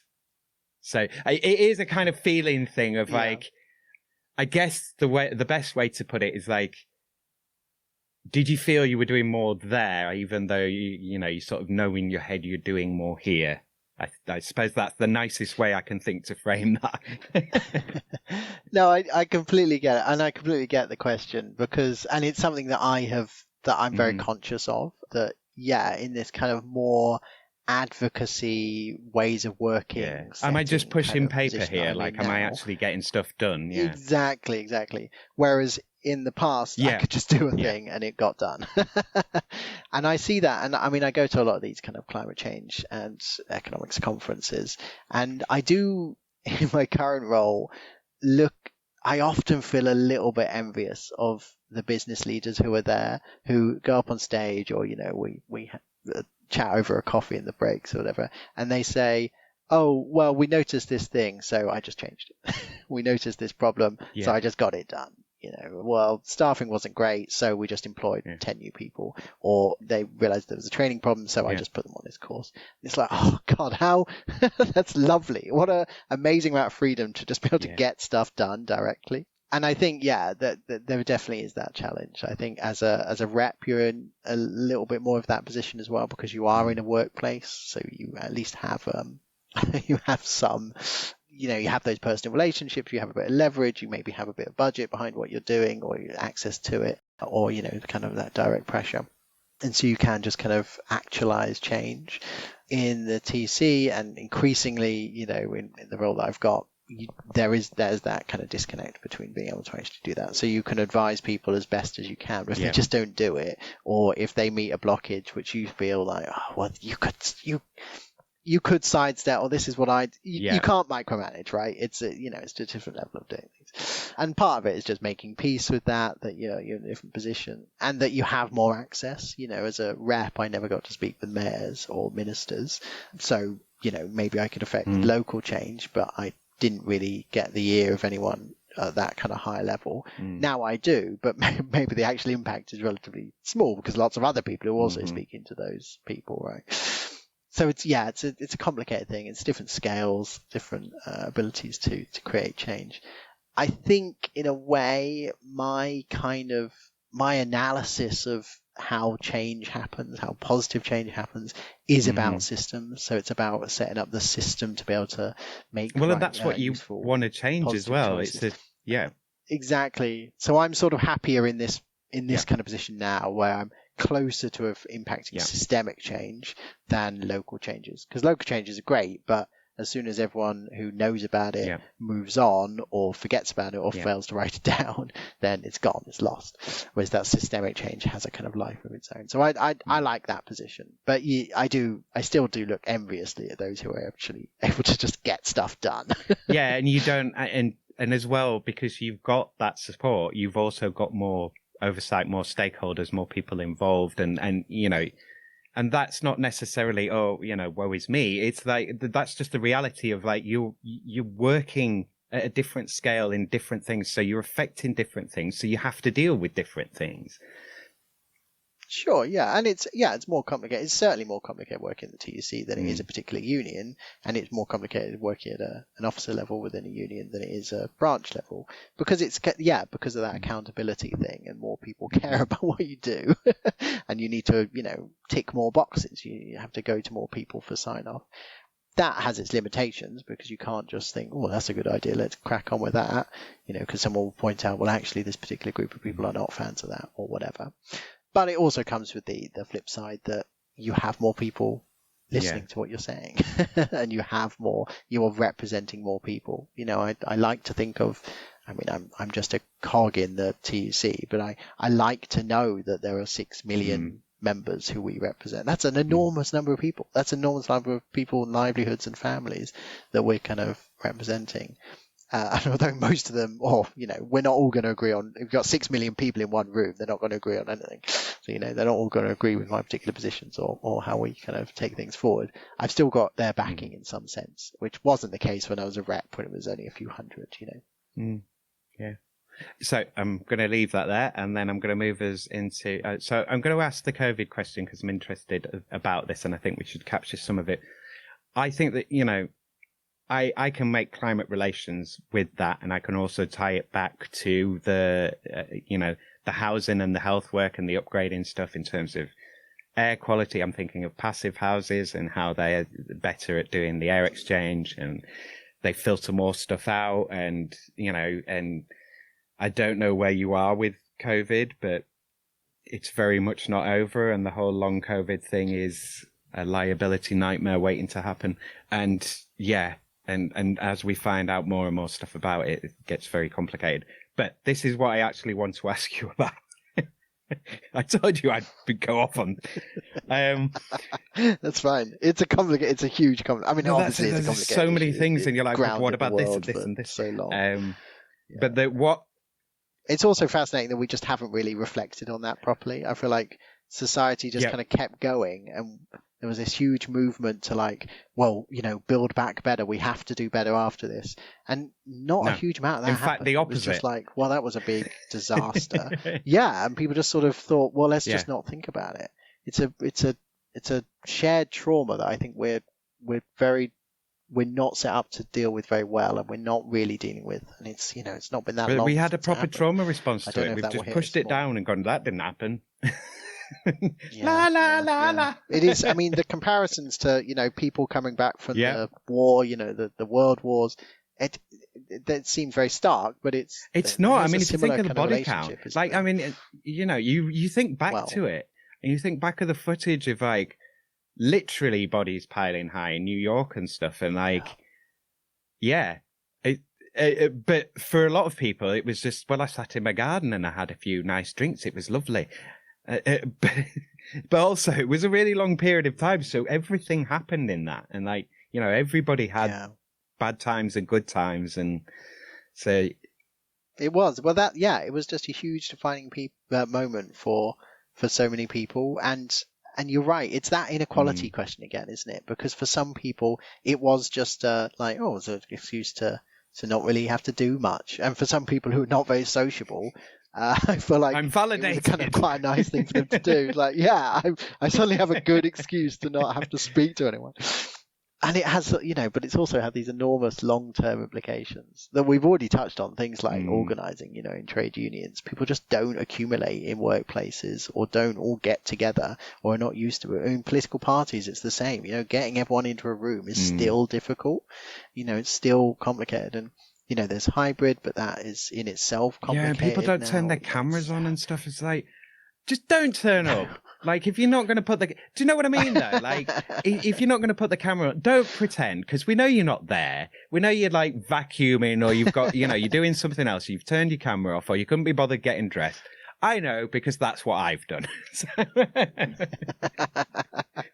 That's it. Yeah, in the early days when we were still getting used to Zoom, then we all tried this, right? We all kind of knew how this kind of game was played. And when you see it played now, years later, you think, well, everyone knows what you're doing. But it's, I mean, the hybrid thing is complicated just because the interaction is just not the same. It's just not the same as meeting someone in real life. I mean, we're doing this remotely, but like, it's just not the same as having a real conversation. You don't get the same, you know, nods and winks and, you know, whatever else, more subtle like gestures. And so the quality of conversations is just worse.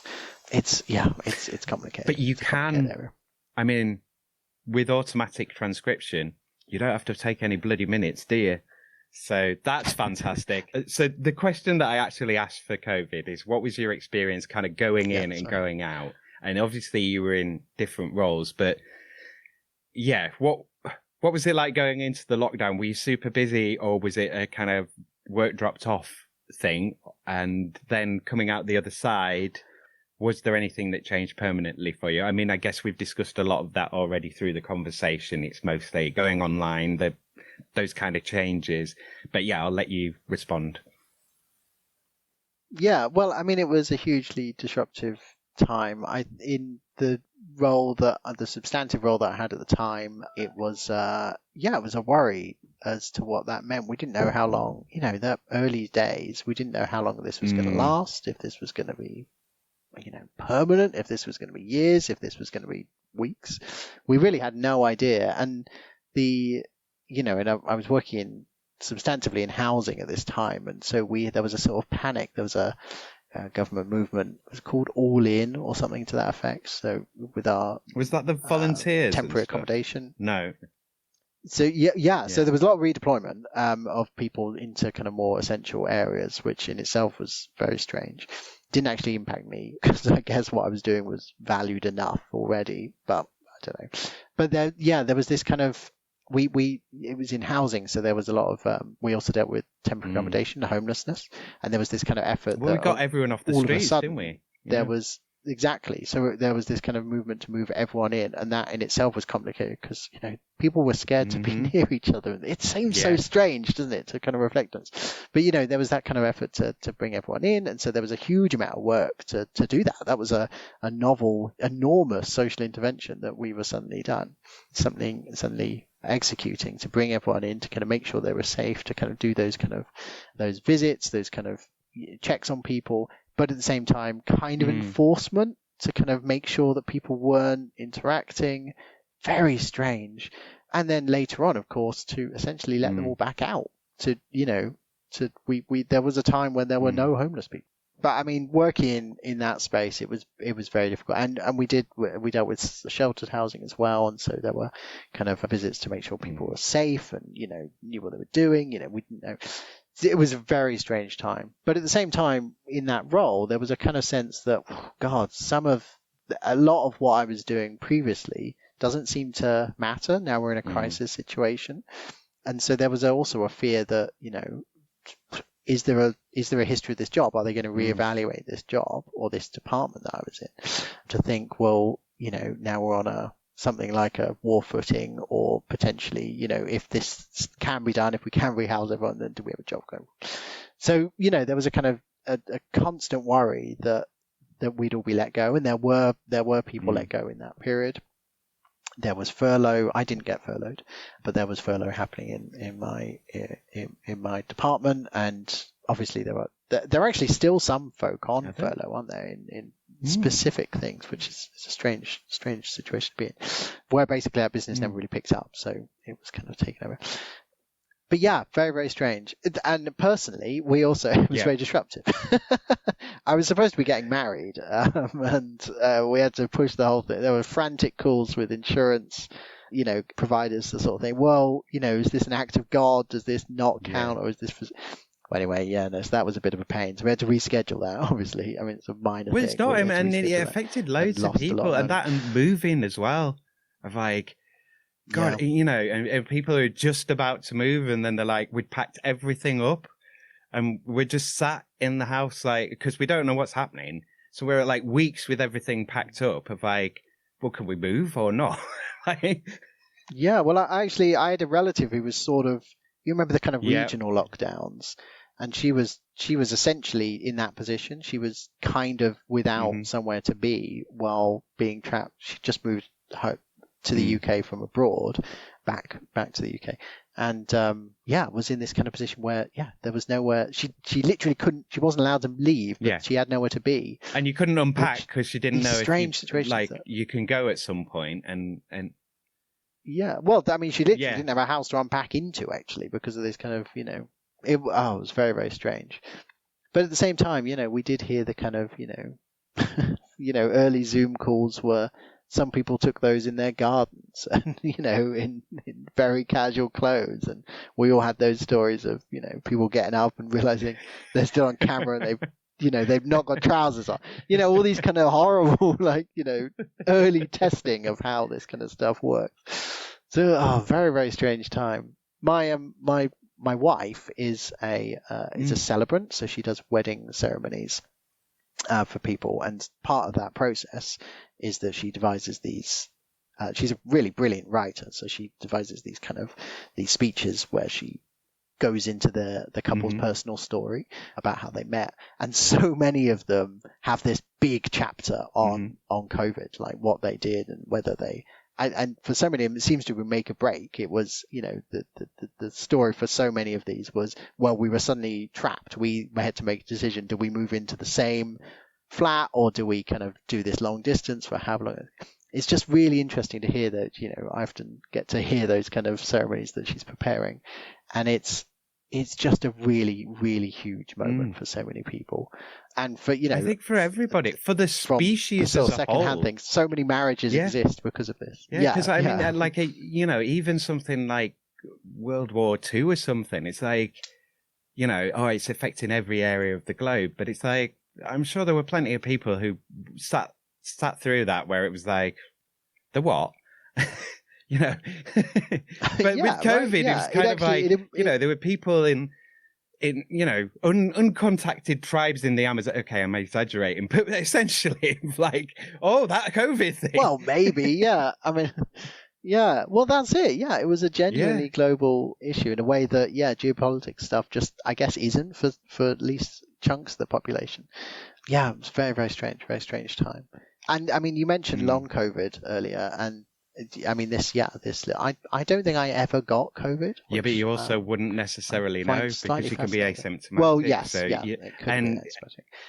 But I was never ill during that period, which is strange because I'm often ill. I'm not sure I have a particularly strong immune system, which I put down to my mother using bleach obsessively as a child. And so I think I just am very susceptible. But anyway, I somehow didn't seem to get ill from COVID at all.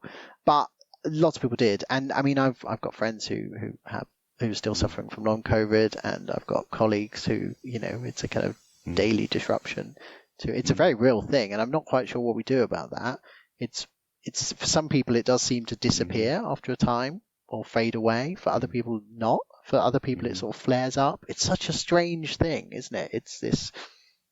Something is going on, but we haven't got to the don't heart of it yet. But it's it's an airborne autoimmune virus that and it stays in your organs, and particularly in your gut, it seems.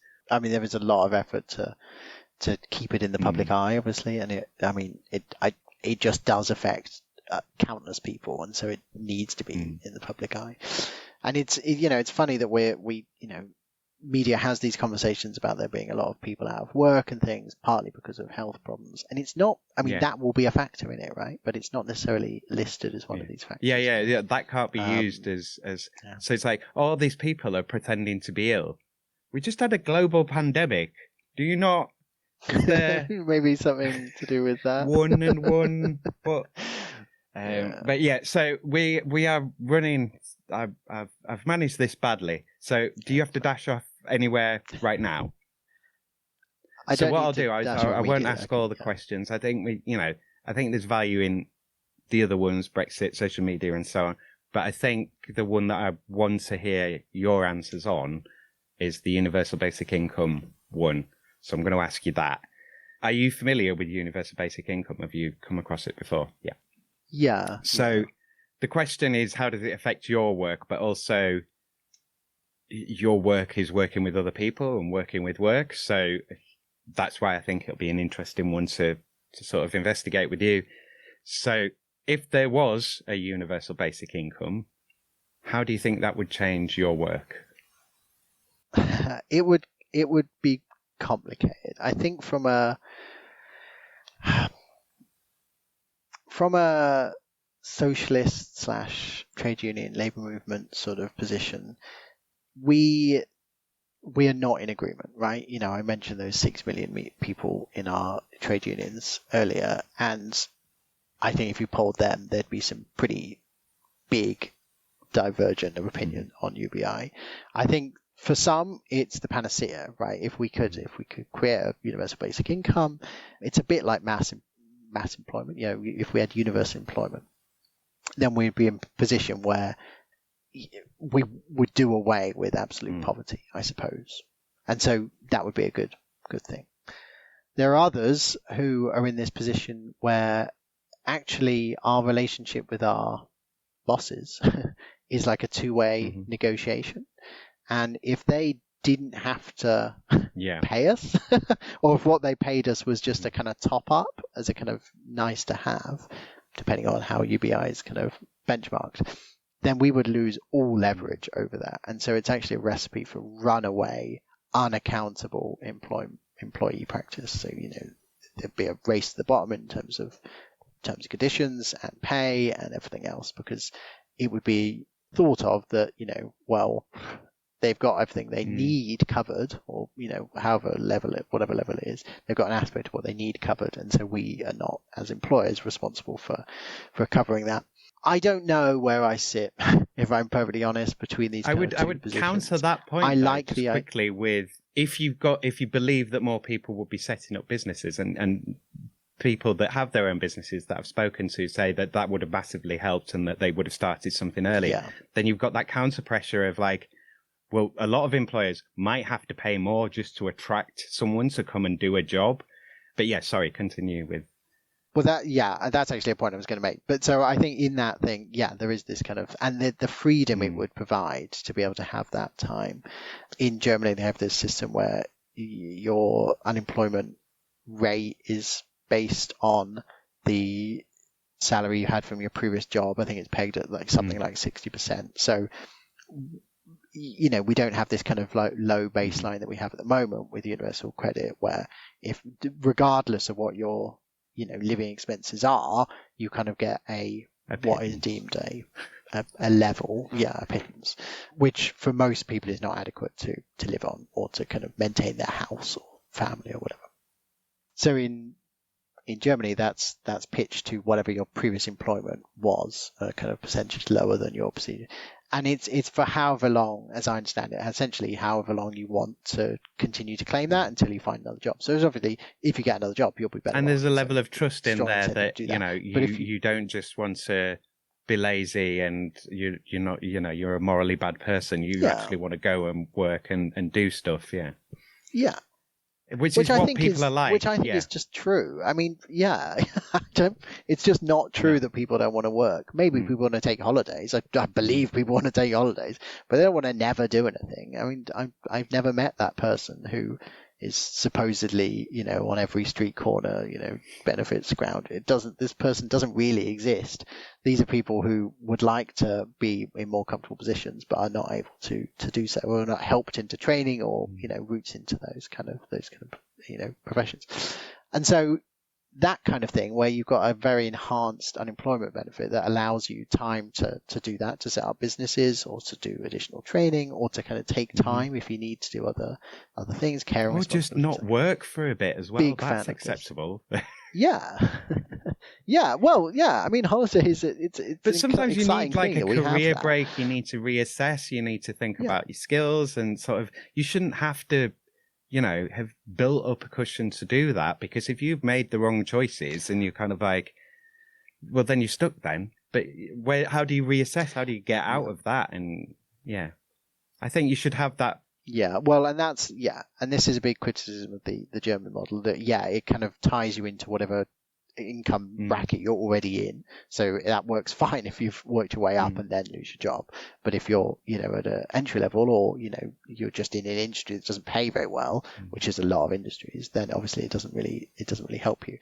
But something like that, where there's an opportunity to take time to do things, is really, I completely support. And I think we've got things like that a little bit with like student loans and things.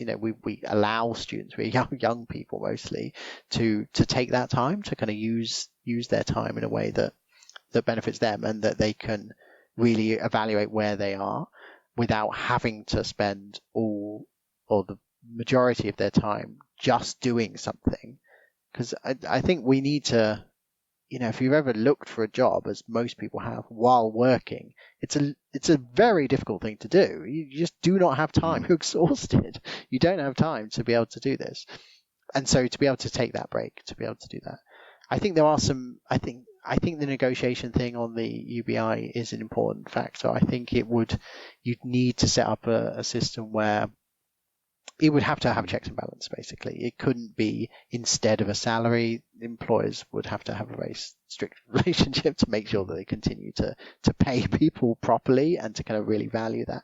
You're right, it may go in such a way as they end up paying more because people don't need the job.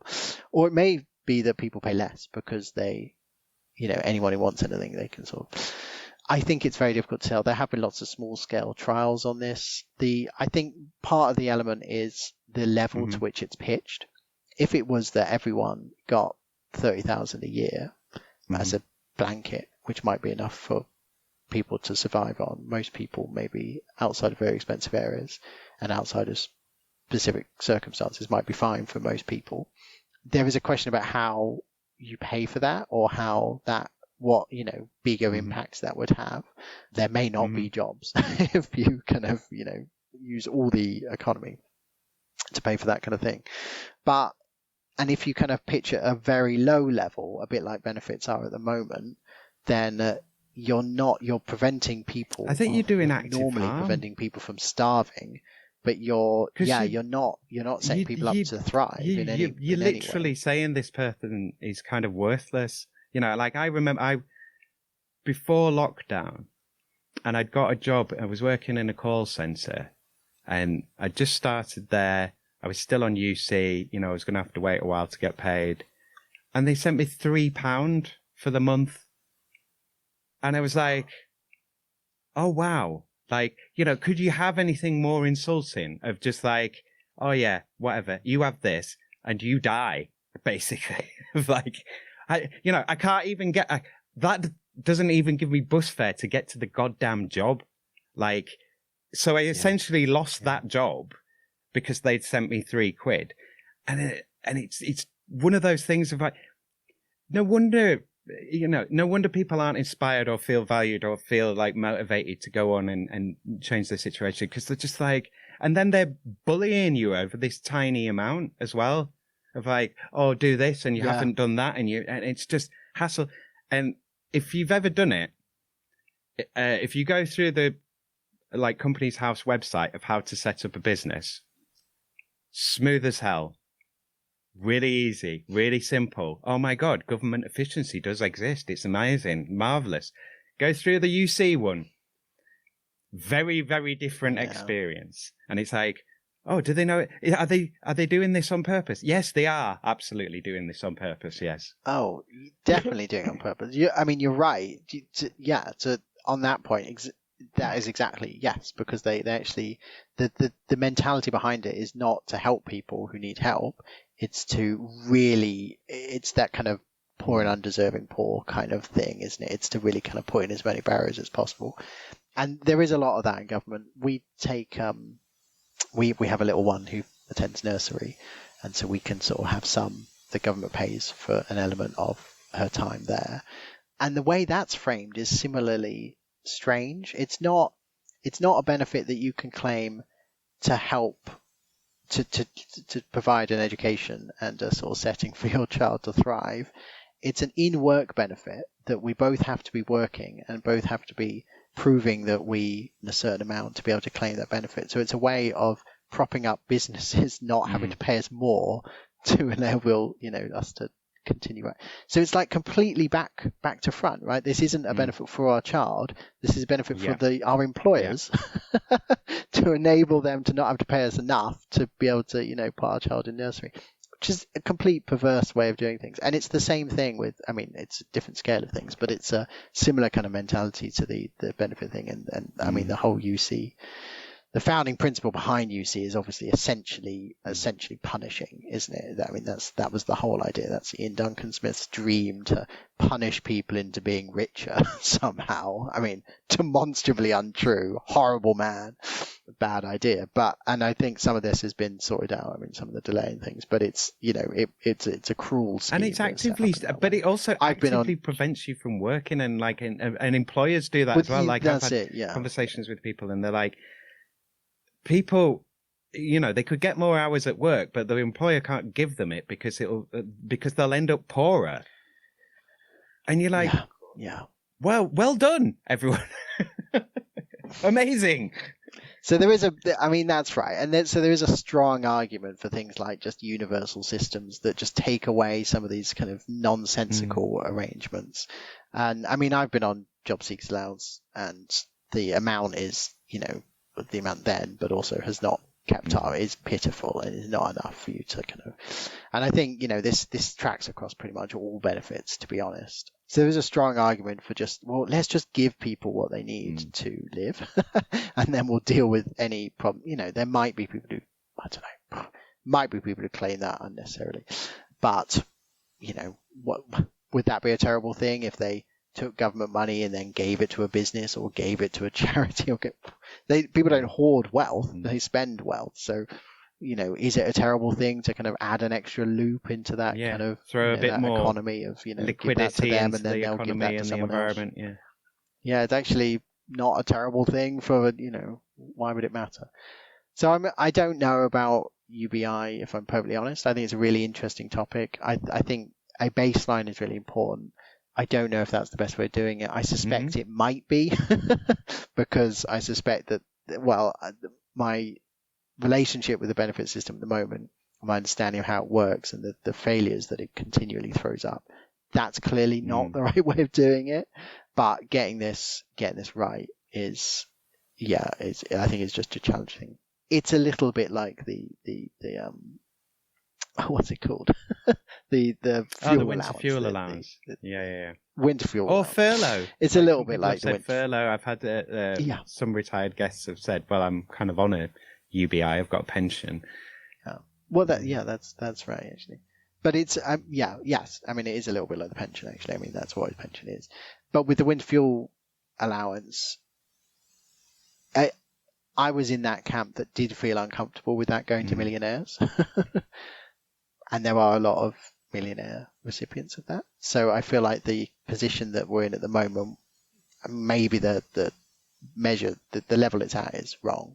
But I think having a level where it didn't go to millionaires because remember, rich people don't spend money. Rich people do keep money. Whereas if you give it to people who need it, they do spend it. And so giving that to, but also it lubricates the economy. It's that thing we were saying. So if you give that to millionaires, that just sits there. It doesn't actually go anywhere. So it doesn't have that kind of, lubricating the economy argument. So I'm a little bit in that position. I don't know if I was in charge, I'd have a difficult time with this. I would take a lot of advice on UBI. I think it really needs to be considered. What about 4-day week? Do you think that's more viable or just an interesting one as well? Like what's your quick thoughts on 4-day week? My quick thoughts is that I think it's a brilliant idea. I think the idea of the weekend is just a brilliant idea. Very popular. It's amazing to give people a regular break. Exactly. I think if someone tried to abolish Saturdays now, I think there'd be a bit of an uproar. And I think in the future, if people try to abolish Fridays, then I think we'll be in a similar position. It makes a lot of sense. A lot of people are already kind of doing this. I mean, they're doing condensed hours. That's a relatively common thing now. A lot of people just take Fridays. A lot of people working part-time on it. It can be done. All the trials show that it really doesn't impact productivity as well. Just people work. It's a no-brainer. It should be rolled out a lot wider. It's really important that people take time. Like, work isn't all of what you do. It's being a big awake part of isn't it. all of what you invested do. In what they do. Well, exactly, yeah. And so, it's a no-brainer. Valuing people's time off is a hugely important thing, and we should be pushing towards that as quickly as we can. And I think, especially because the trials show that it has no impact or very negligible impact on things like productivity, in whatever sector. I've been involved in various pushes in various workplaces to try and campaign for that. I think it's really, really valuable thing that, we should be pushing a lot more. Yeah, I should bring it up more on the show. So I am going to kind of, so I'll say my other little Simon's rant bit. This will be quick, but the just sort of, and I've said it on the podcast before, but equally on the 4-day week, on the rest, and going back to climate and energy use and how we're using energy, we don't all need to be working and producing all the time. And I think some of us, and it's not like, okay, to change everything, we need everyone, but that doesn't mean that we have to ship like a war effort where we're shipping people all these different places. Some of the work could be rest in terms of, do you know what? We don't need that many people. Actually, you chill for a bit, do some poetry or some drawings or what, like play school.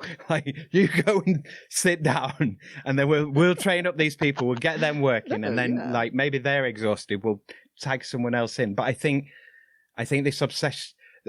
I do think full employment's a good idea, but I think not working all the time, bringing rest into work more, but seeing the importance of chilling and thinking and not always being on and using energy, and like we have to think about our energy balance. So I think that's part of the equation as well. And I never really hear that, so I like to throw it in occasionally. But feel free to respond to that, but you don't have to. I think, I do agree with that. As someone who struggles to not be doing things all the time, I think it would be if society gave me permission to take time and to kind of really value that. I think that would be that I'd take that up a lot more comfortably. I am the kind of person who kind of ends up doing a lot of stuff. Maybe that's the kind of person who becomes a trade unionist, right? A person who doesn't like to just sit and watch something go badly, but actually wants to solve the problem.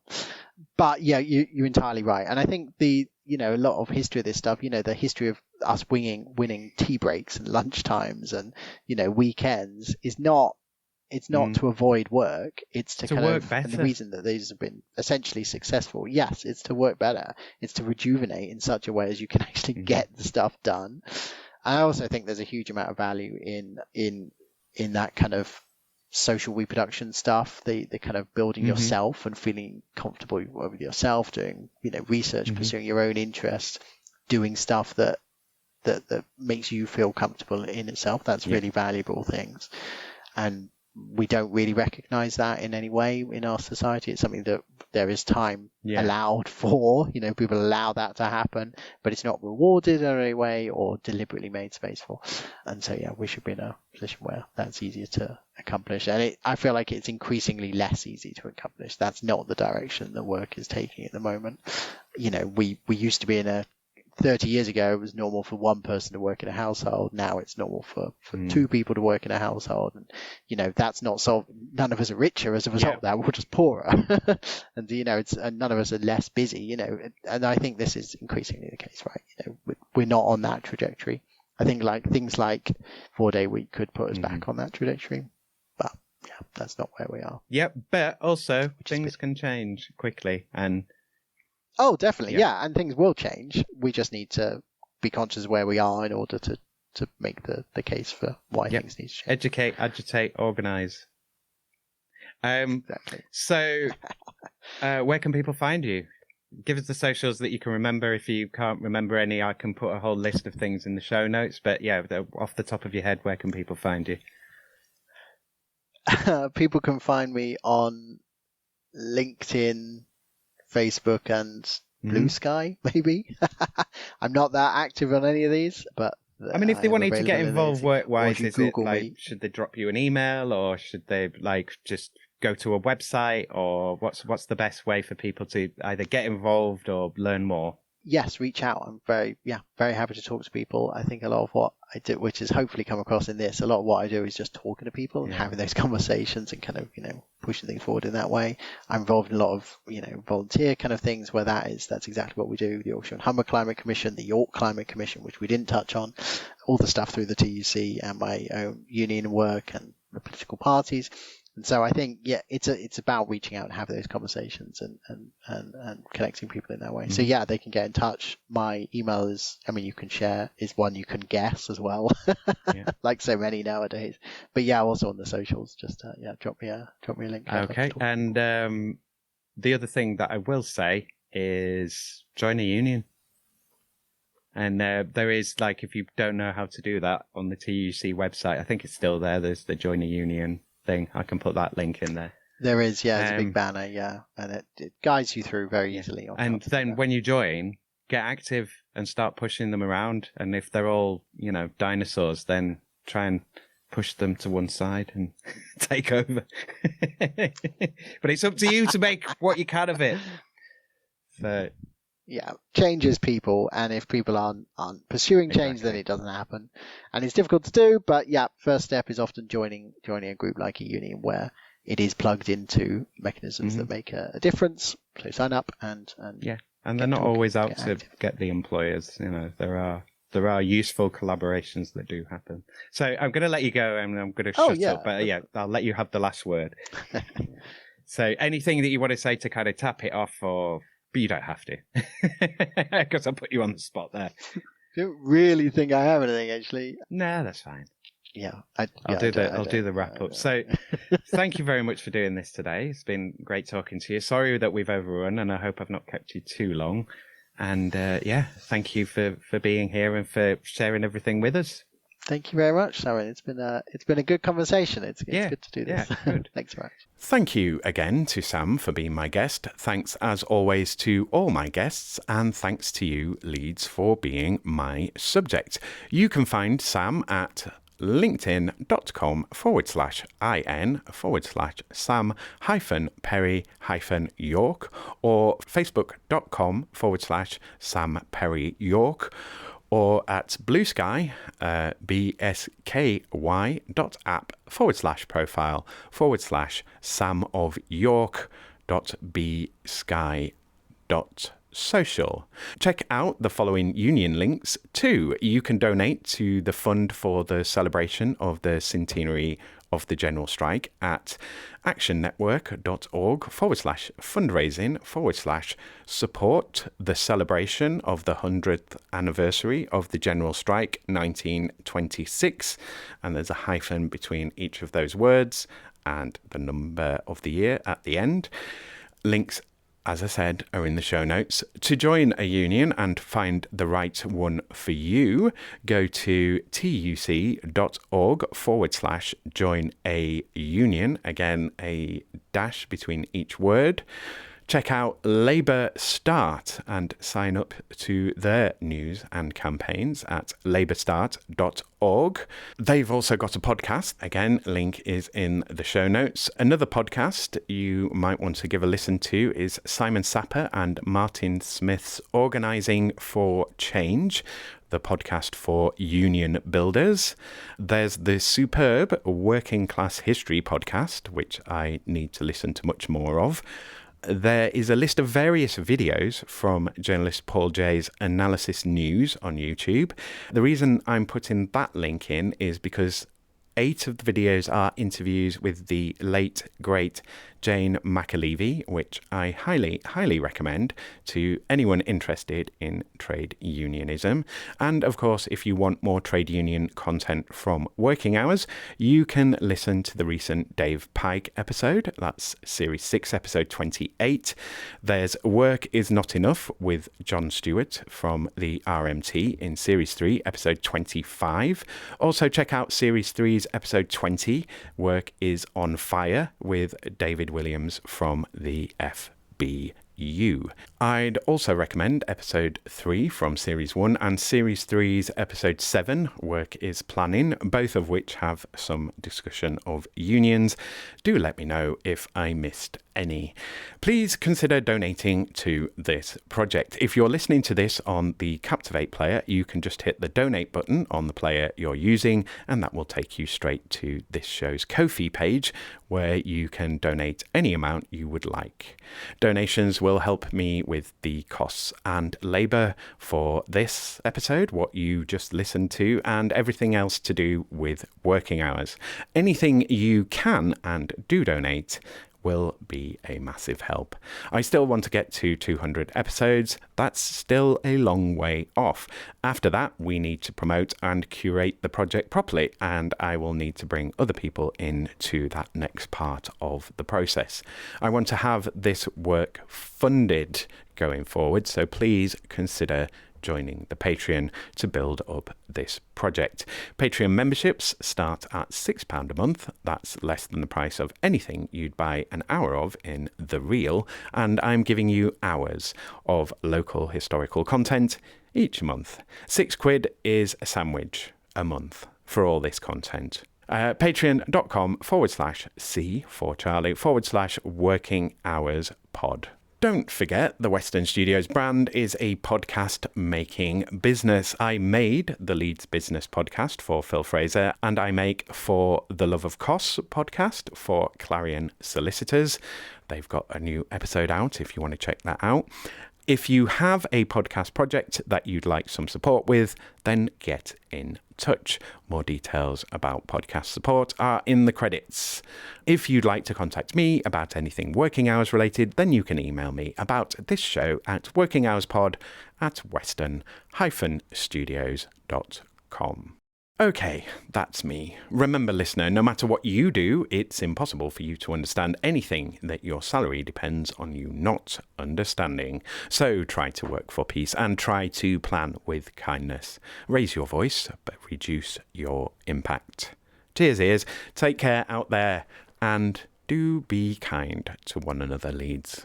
Working Hours is produced, recorded, edited, created and published by Simon Treen for Western Studios Leeds Limited. The music was The Bees from Chopin's Etudes, which is in the public domain and was taken from museopen.org. Remember Western Studios Leeds Limited when you're ready to start making your content in West Yorkshire. Follow Western Studios Leeds on Facebook, facebook.com/Western_Studios_Leeds, and on LinkedIn, linkedin.com/company/Western-Studios. Bookmark western-studios.com so you can see the latest prices and use my contact page to drop me a message about your own podcast project or Working Hours at any time from anywhere.